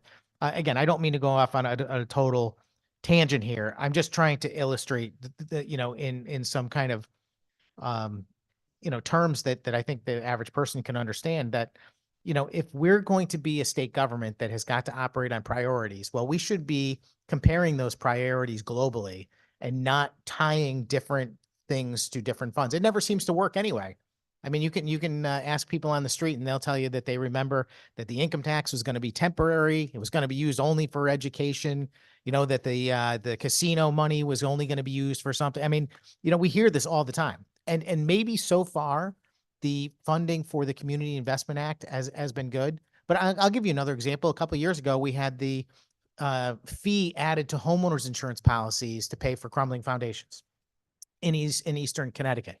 Now, I mean, if the state really wanted to go down that road, they should have appropriated the funds for it to put that burden on the owners of real property in the state by putting a hidden tax, on their insurance bills. I mean, which, raising the cost of another expense for people operating in the state and not doing it in a fair across the board manner, I think is disingenuous, and doing it outside the budget is also disingenuous also.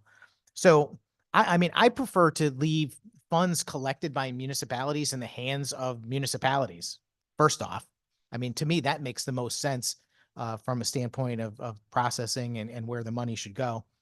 And in this particular case, the state should fund the Community Investment Act items through our budget process.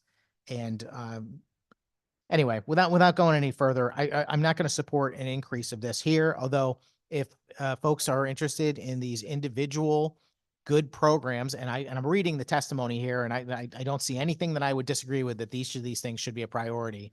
They should be funded in the budget. That's the way they should be done, not through this fee, because I think it's too burdensome. And one final note, which is that I think when it comes to things like this, the filing of land records, I believe the expense should be limited only to the amount that it actually costs the state or the municipality to process, period.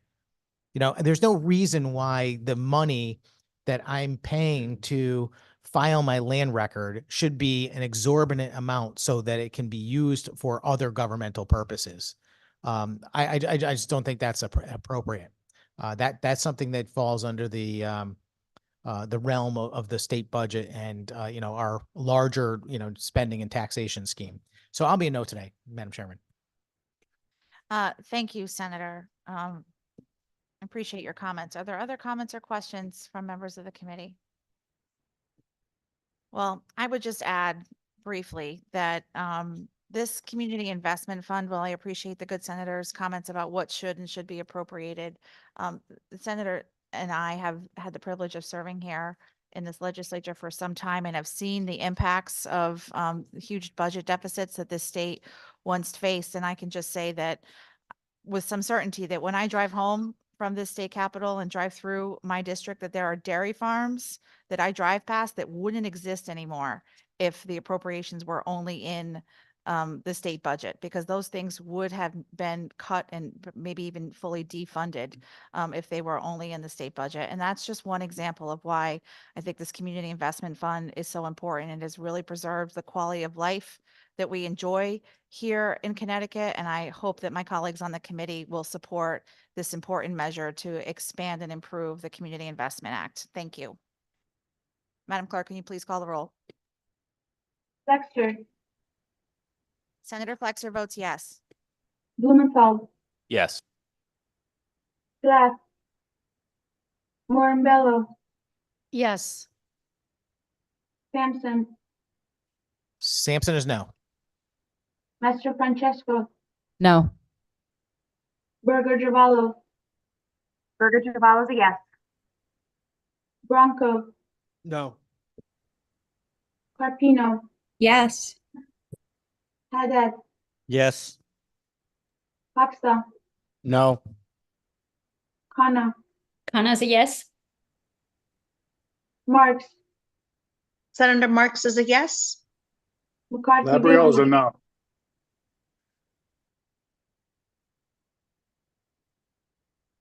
Oh, I apologize, Representative Labriola, no. Marks, yes. McCarthy, Vahey, McCarthy Vahey votes yes.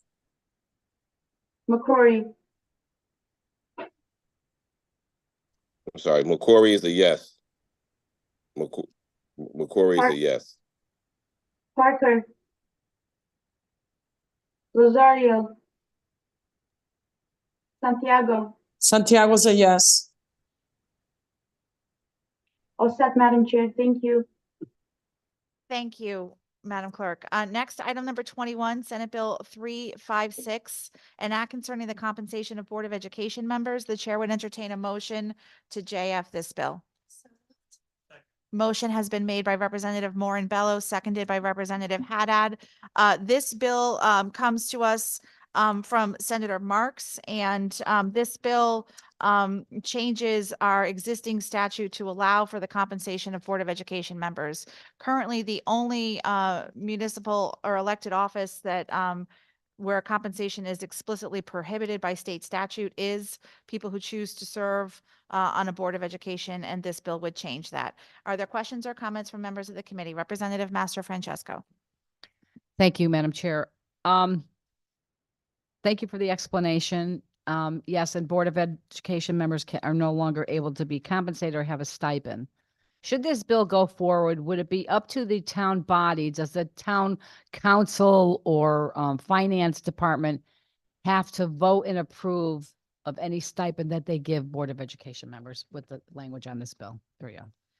Thank you, Representative, for the question. So the language of the bill before us, it would be the Board of Education that would set the level of compensation, and then it's going to vary from each town. So in some towns, those budgets are then approved by a Board of Finance. Some towns, they're approved by a Board of Alders, a Board of Selectmen, a Town Council. So there will be some variety, but the initial proposal and approval will come from the Board of Education.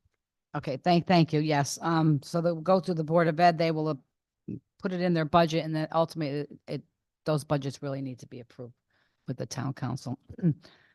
So my feeling on this is I know our Board of Education members have they do a lot of work. They meet weekly. At least I'll just give you an example in my town. They probably meet weekly. They're on a lot of committees.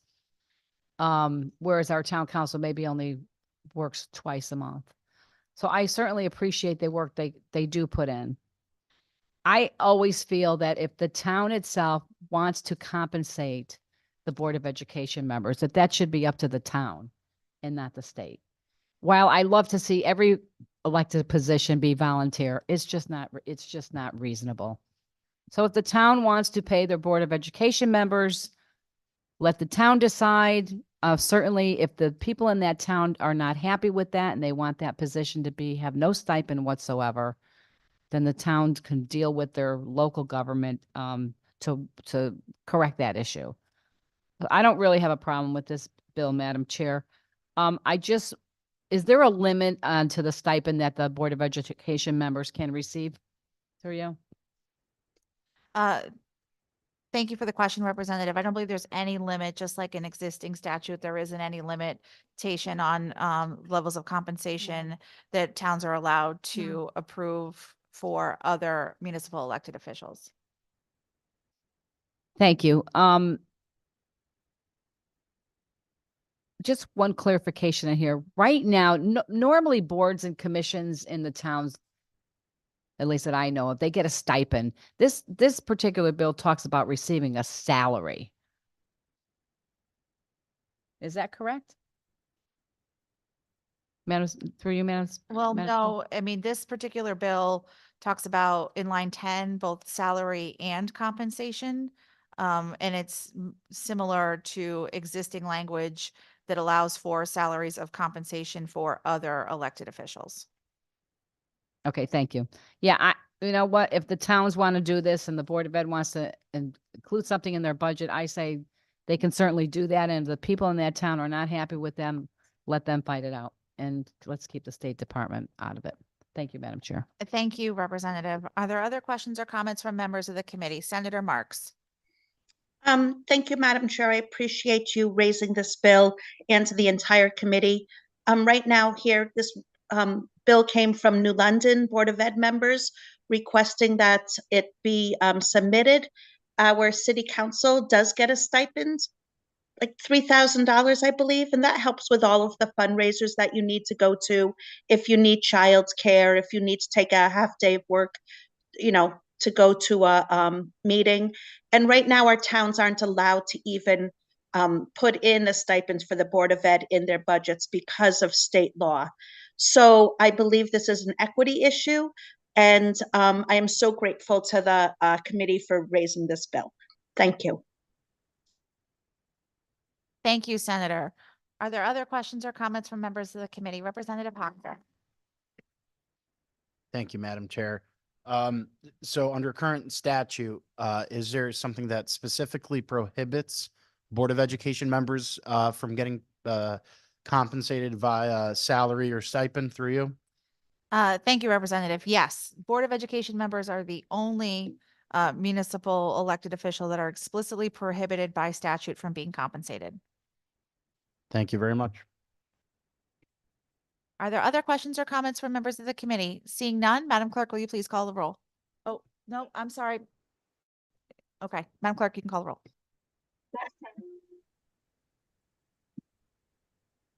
Flexer, Senator Flexer votes yes. Blumenthal, Yes. Black, Morinbello, Yes. Sampson, Sampson is no. Master Francesco, Yes. Burger Givallo. Givallo votes yes. Bronco, Yes. Carpino, No. Haddad, Yes.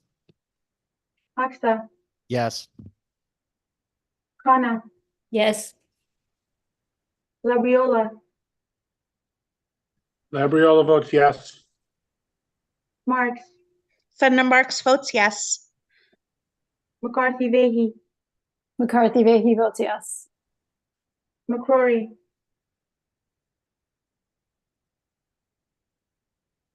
McCory votes yes. Parker, Rosario, Santiago. Santiago votes yes. All set, Madam Chair. Thank you.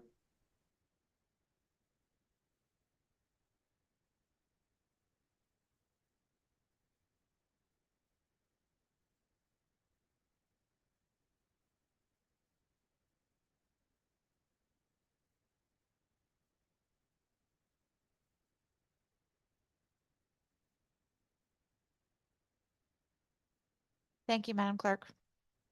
Next, item number 24. House Bill 5314, an act concerning an evaluation of the updating of state forms and applications to include a non-binary gender option. The chair would entertain a motion to JF this bill. So moved. Motion has been made by Representative Blumenthal, seconded by Representative Morin-Bello. This bill has been before this committee in the past. It would require state agencies to evaluate how to update necessary state forms and applications to include a non-binary gender option. Is there discussion, comment, or question from members of the committee? Representative Master Francesco.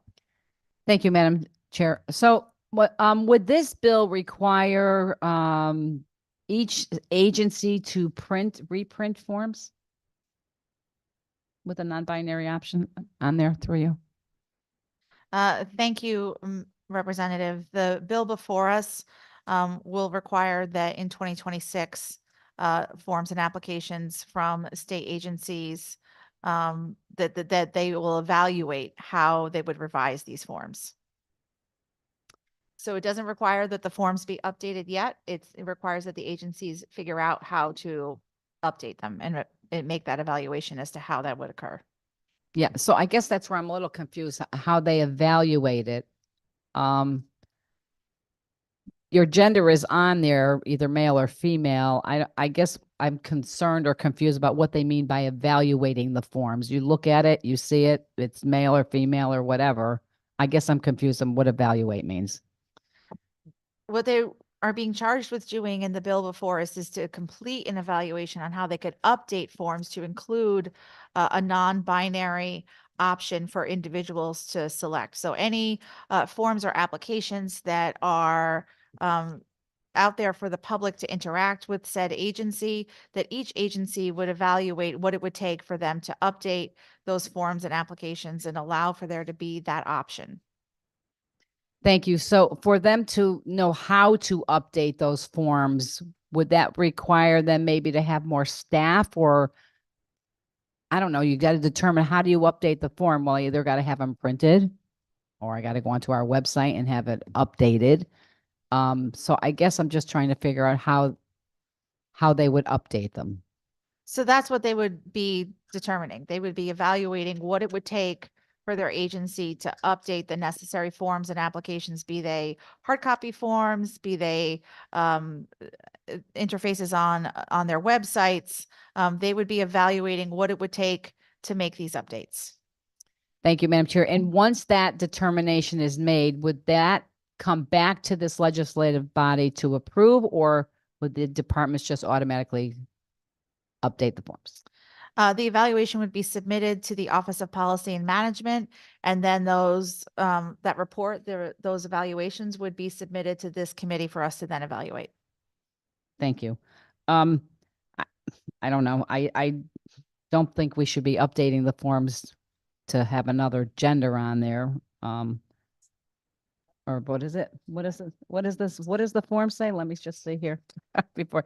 Oh, non-binary gender, whatever that is. They do have them now. It's male or female. I mean, how many genders are we going to start putting on forms? I guess once we go down this rabbit hole, we can start adding more. So I'm going to pass on this bill today, and I have no further questions. Thank you. Are there other questions or comments from members of the committee? Senator Sampson. Thank you, Madam Chairman. Yeah, seeing this bill on this agenda today, I mean, I probably ought to resist, especially since we're only talking about a upcoming evaluation. But let me ask you a question. Haven't we had this bill before where we actually attempted to pass legislation determining how to make such forms? Thank you, Senator. The committee has in the past, I believe, debated asking state agencies to do the same evaluation to figure out how it would be feasible to make these updates. Yeah, thank you, Madam Chairman. Yeah, I could swear that we had a debate one time. It was a couple of years ago, and I made a suggestion that we should just have a third box for other, that might encompass anyone that doesn't fall into the two main categories based on their own interpretation. And that was not approved by the committee. Is part of this evaluation to determine the validity of a third option through you, Madam Chairman? Part of the evaluation is to determine what it would take for the agency to add this option, not to discern its validity as you described. Yeah, Madam Chairman, the reason why I'm asking the question is simply because, I mean, are we going to be saying, requiring the motor vehicle department, for example, how difficult would it be for you to update your forms to include a third non-binary gender option, I suppose is the question. But I think beyond that is the other question. Is it good public policy to allow members of the public to be able to indicate a third non-binary gender option that differs from the public records, their birth certificate, et cetera? I suppose you want a question that goes with that, but is that is that part contemplated? Just to be clear, I don't want a question. You can talk Yes. without asking a question. And I can understand that too. This is not a comfortable topic for me either, but I mean, we are charged to address these types of issues, and for me, it's trying to make sure that we come up with the best public policy based on their circumstances. We have people from all walks of life that have different life perspectives. I certainly respect them. I think that, as a state government that has an obligation to the citizens of the state on so many levels, I mean, whether it's a fiduciary responsibility or a public safety responsibility or equal protection, you name it. We have a lot of things that should limit us in making certain types of policy decisions just because there are elements of the population that are demanding a certain type of attention. And I'm not saying that as a blanket statement either. I mean, there's certain things we ought to do. But in this particular case, I mean, I think, I'm just playing out a scenario in my mind, Madam Chairman, which is, suppose now you have people that are going to the motor vehicle department and they are selecting a different gender option than what they might be objectively known as. And then later, those folks are involved in some sort of crime. And law enforcement is now looking for someone, and they're looking for a 35-year-old male. And it turns out that this person no longer identifies as a male. From a public safety standpoint, have we undermined the ability of law enforcement to do their job? I mean, that's the kind of question that I ask. And the concern I have more than anything about this is that I think that it's such a confusing question, especially for someone who is admittedly more traditional and believes only in two genders. I certainly recognize that some people are born with anatomy that might, fall somewhere in between. And that is something that we can't forget to account for. But we've gotten by, for thousands of years, really, by having, men's rooms and ladies' rooms, and only two choices on birth certificates, and only two choices on, driver's license forms and everything else. So for a long, long time, this is the way our society operated. And now, we're faced with folks that are discussing the ability to change genders, to choose a different identity, either internally or externally from the way they were born. We have folks that say they don't fall into a gender category. They identify as something else altogether, non-binary. I hear that at high schools across Connecticut, we have kids that identify as furries. I don't even really know what that is. Not sure I want to know. The thing is, I want to be respectful of people to, live their lives as they see fit. This is the land of freedom. This is the land of liberty. No one would stand more firmly in protecting the rights of individuals to exercise their freedom to live as they choose and pursue their own happiness. There have to be some sort of limitations about where our freedom ends, and that's when it starts to encroach on others. And one of the big discussions that I run into on this topic is the idea of compelled speech. And that's what worries me about this bill more than anything, Madam Chairman. And I'm throwing this out there for the edification of my colleagues on this committee, that's the danger that you have to be wary of. This is not just going to allow someone to say, I identify a certain way and that's my choice, because I've got no problem with that whatsoever.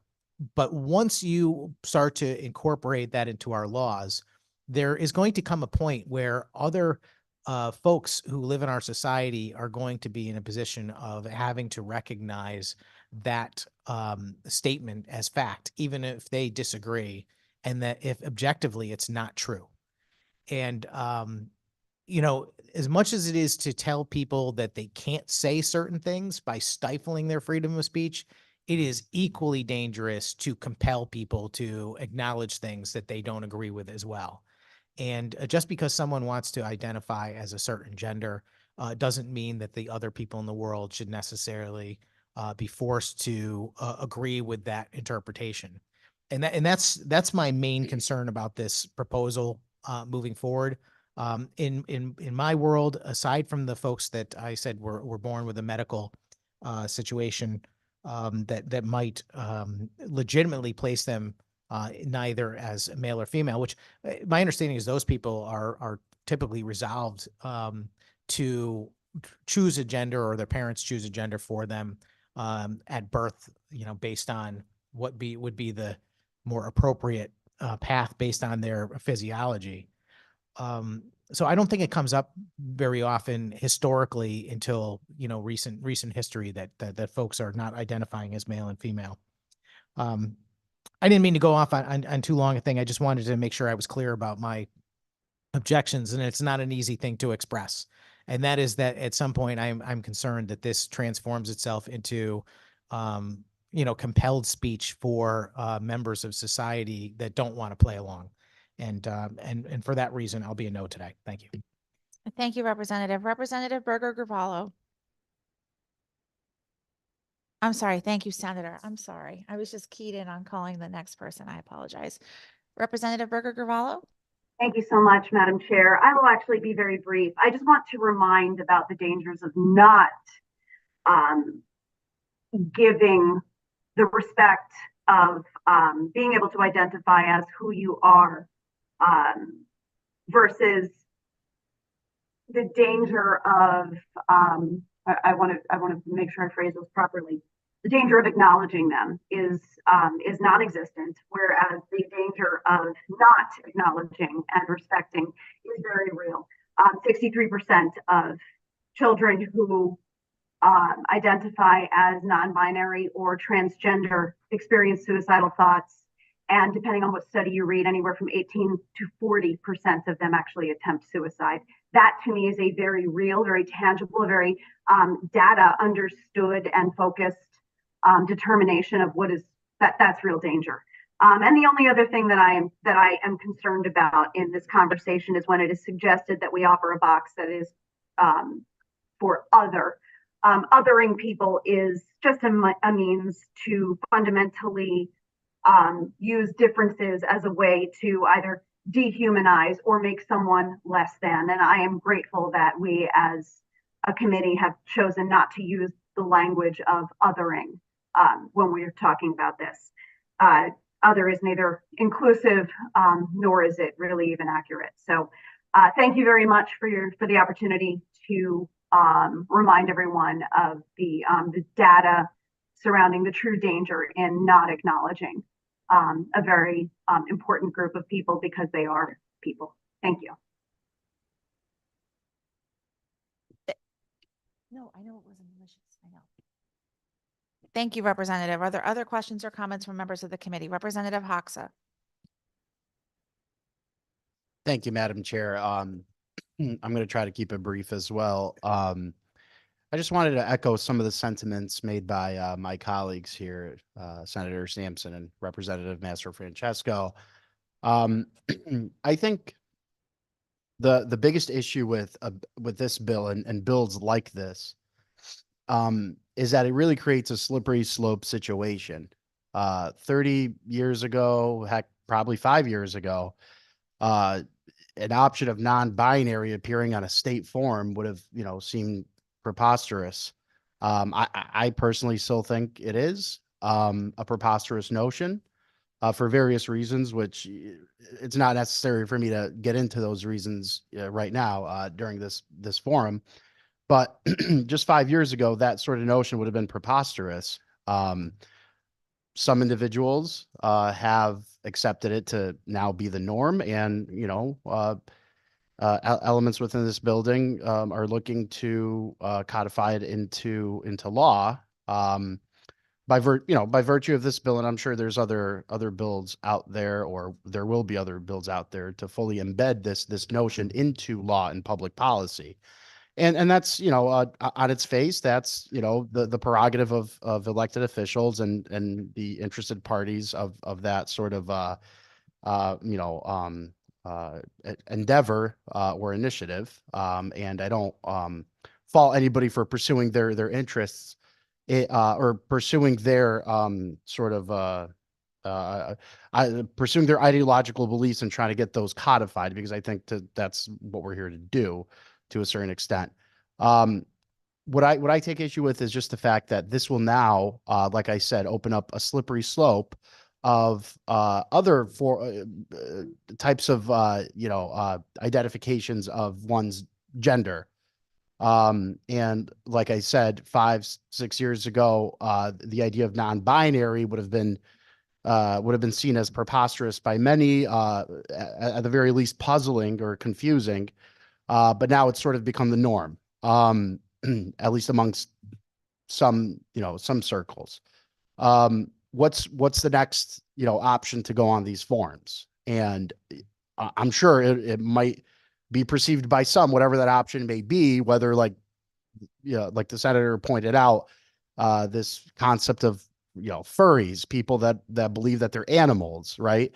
That one day could have, could be before us, and the And the argument would be just as legitimate because it's one that's not based off of any sort of anatomical evidence or physiological foundation or truth. It's just one based on the belief of an individual that identifies as that. So it creates the slippery slope of really ultimately resulting in a mockery of our system, of our society, where people can just come up with titles and identities, and the list can go on and on and on. And on its face, they're all just as legitimate if we set the precedent of passing the non-binary option today. So honestly, I really just caution against that. It has nothing to do with my personal beliefs on the issue. I have personal beliefs on this particular issue and the whole concept of non-binary and alternative gender identities, but that's not relevant to today. And I'm not looking to bring that up. All I'm saying is that we are creating a slippery slope situation here where now we have to take everyone's or not just everyone's gender identity belief, but all possible gender identity beliefs have to be taken as seriously now by virtue of passing this bill. So that's all that I just caution against. Thank you, Madam Chair. Thank you, Representative. Are there other questions or comments from members of the committee? Representative Carpino. Thank you, ma'am, for seeing me here online. I support this bill, but I do have an academic question for either yourself or your co-chair. How will these options impact the selective service obligations of the individuals? Thank you, Representative. I believe when you say selective service, you're talking about a federal process, and the bill before us just has to do with various state agencies, departments, other things. So this only governs Connecticut state government and asks those agencies to do this evaluation. Thank you, ma'am. And if I may, I understand that completely, which is why I support this, but I do want to make sure that I understand the implications because I think it's important for my constituents who will utilize this to understand the interplay from having documentation on a state form that may or may not impact their obligations with the federal government. So if you could help me explain this to my constituents, it would be appreciated. Thank you, Representative Carpino. And I think maybe that's important feedback that the agencies, when they're conducting this evaluation, that they'll consider in terms of how, these state documents, if they were changed, how they would interface with other levels of government. Thank you for that input. Are there other questions or comments? Senator Sampson. Thank you very much, Madam Chairman. I don't really want to speak for a second time, but I don't feel like I have any choice. I want to just state for the record that I had zero intention of being disrespectful. I thought I worked very hard to try and be appropriate in bringing up discussion about what I think is a difficult issue and a legitimate public policy concern that has to do with the potential for compelled speech, which I think is something that we should all be aware of and how we're going to address going forward. And that I think this bill starts us down a path that we may not know just how deeply we're getting into those that territory right from the beginning.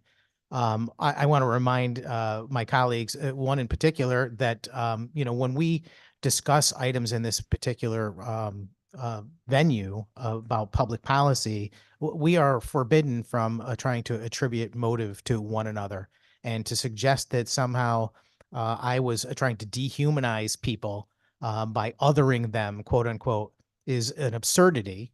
I think I was very, very upfront about the fact that I respect the rights of every individual to live as they choose, and I would take a bullet for that. So that is just unfair, and it was inappropriate in this committee, and I would encourage that person to do better. Thank you, Madam Chairman. Are there other questions or comments from members of the committee? Seeing none, Madam Clerk, will you please call the roll? Flexer, Flexer votes yes. Blumenthal, Yes. Schlatt, Morinbello, Yes. Sampson, Sampson is no. Mr. Francesco, No. Burger Javallo, Burger Javallo is a yes. Bronco, No. Carpino, Representative Carpino is a yes. Haddad, Yes. Hoxa, Rep Hoxa, no.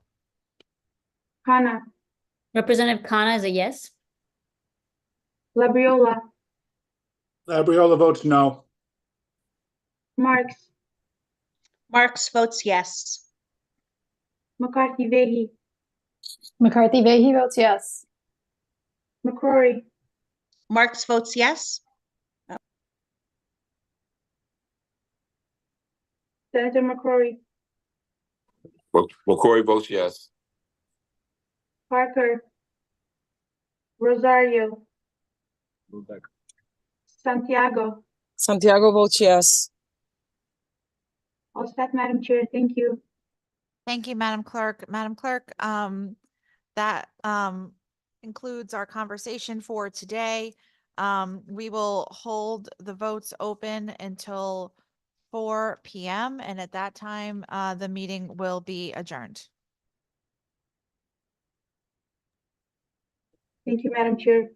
Members of the committee, if you have missed a vote, please raise your hand and I will take your votes in the order of the hands raised. Thank you.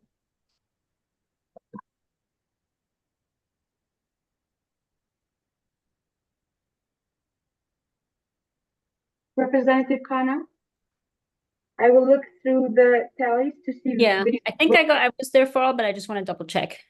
Sure.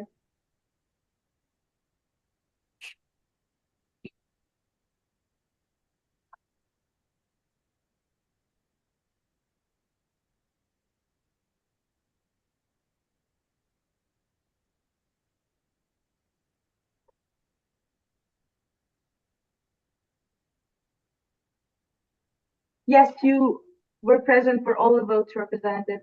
Okay, thank you. Have a nice weekend. You too, thank you. Senator Marks? Hey, Valentina, so good to see you. Senator, let's see. So the first vote, we did a voice vote on concepts 1 to 11, subsection 3. I need a vote from you in Senate Bill 253, LCO 3132. Senator Marks votes yes.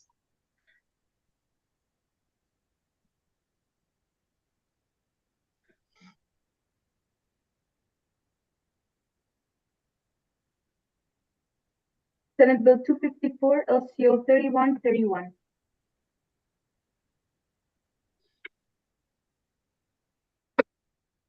Yes.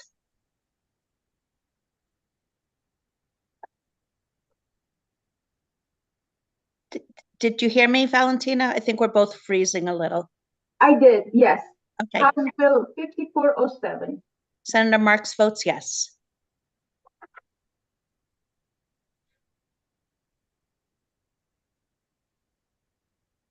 Senate Bill 258. Senator Marks votes yes.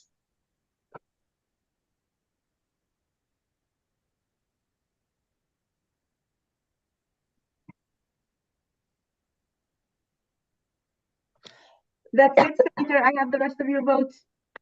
Thank you. Have a great weekend. You too, thank you. Representative McCarthy Vehi.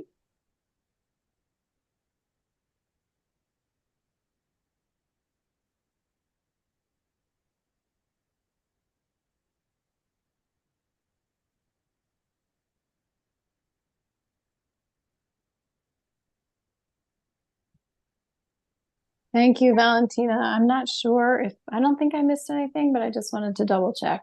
Sure, yeah, no, you did not miss anything.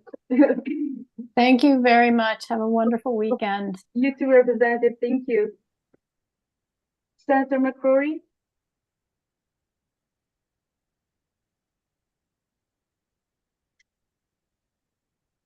Subsection 3 was a voice vote. I will need a vote on Senate Bill 253, LCO 3132. I'm here. Did you ask for me? I'm sorry. Yes, Senate Bill. This is McCory. Okay, Yes. there you go. Senate Bill 253, LCO 3132. Yes.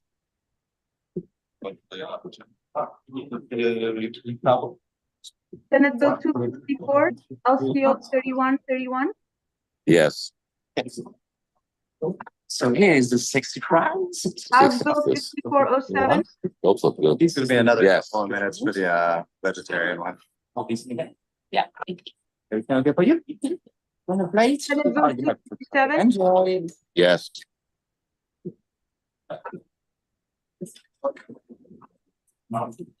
Senate Bill 258. Yes. Senate Bill 259.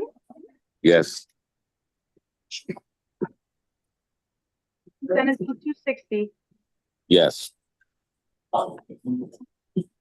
Senate Bill 261. Yes.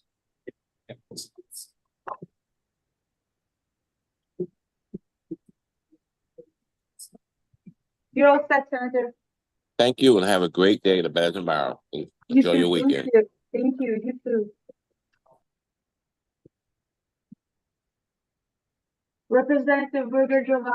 Am I good? I think I got everything, but I wasn't sure when I pulled over in the woods to vote if you got that one. Yeah, let me confirm. Driving Sure. home.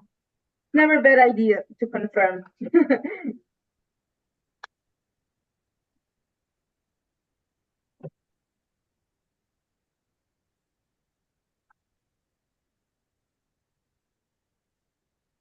I do have everything. All right. Thank you so much. Have a wonderful weekend. Thanks for You're everything. welcome. You too. Thank you. Senator Slack. Yes, hi, good afternoon. Hi. Subsection 3, concepts 1 to 11 were raised in a voice vote. The first tally is Senate Bill 253, LCO 3132. Yes,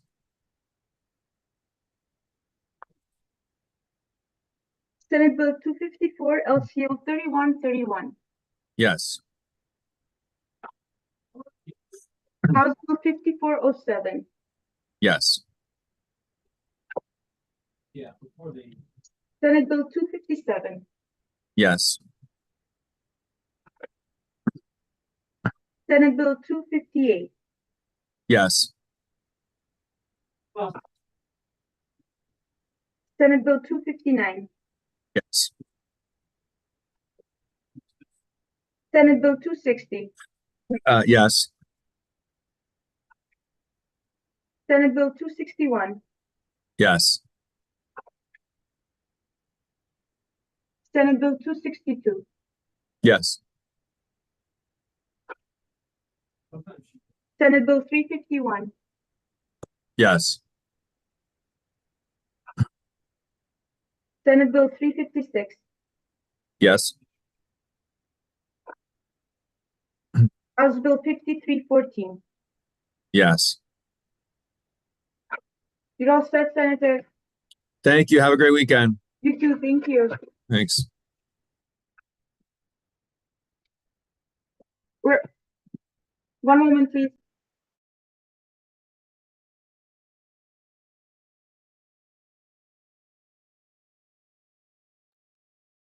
Representative Rosario. Hi, good afternoon. Hi.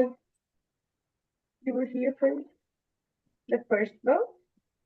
Senate Bill 254, LCO 3131. In the affirmative. House Bill 5407. Also in the affirmative. Senate Bill 257. In the affirmative. Senate Bill 258. In the affirmative. Senate Bill 259. In the affirmative.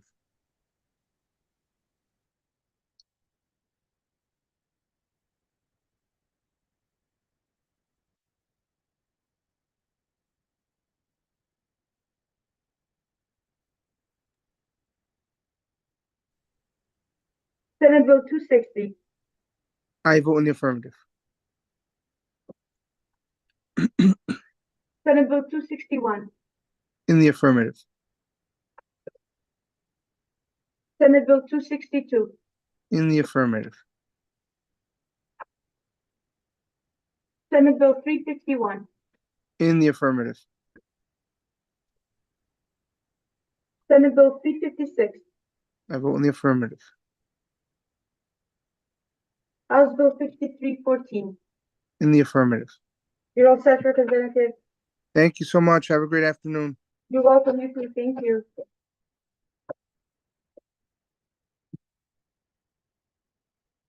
Representative Parker.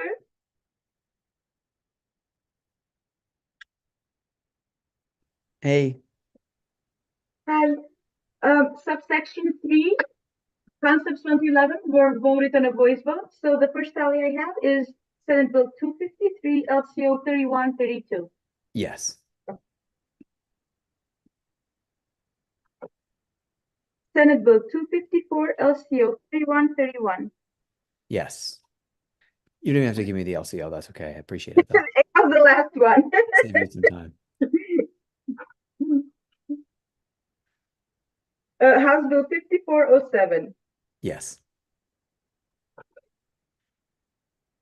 Senate Bill 257. Yes. Senate Bill 258. Yes. Senate Bill 259. Yes. Senate Bill 260. Yes. Senate Bill 261. Yes. Senate Bill 262. Yes. Senate Bill 351. Yes. Senate Bill 356. Yes. And House Bill 5314. Yes.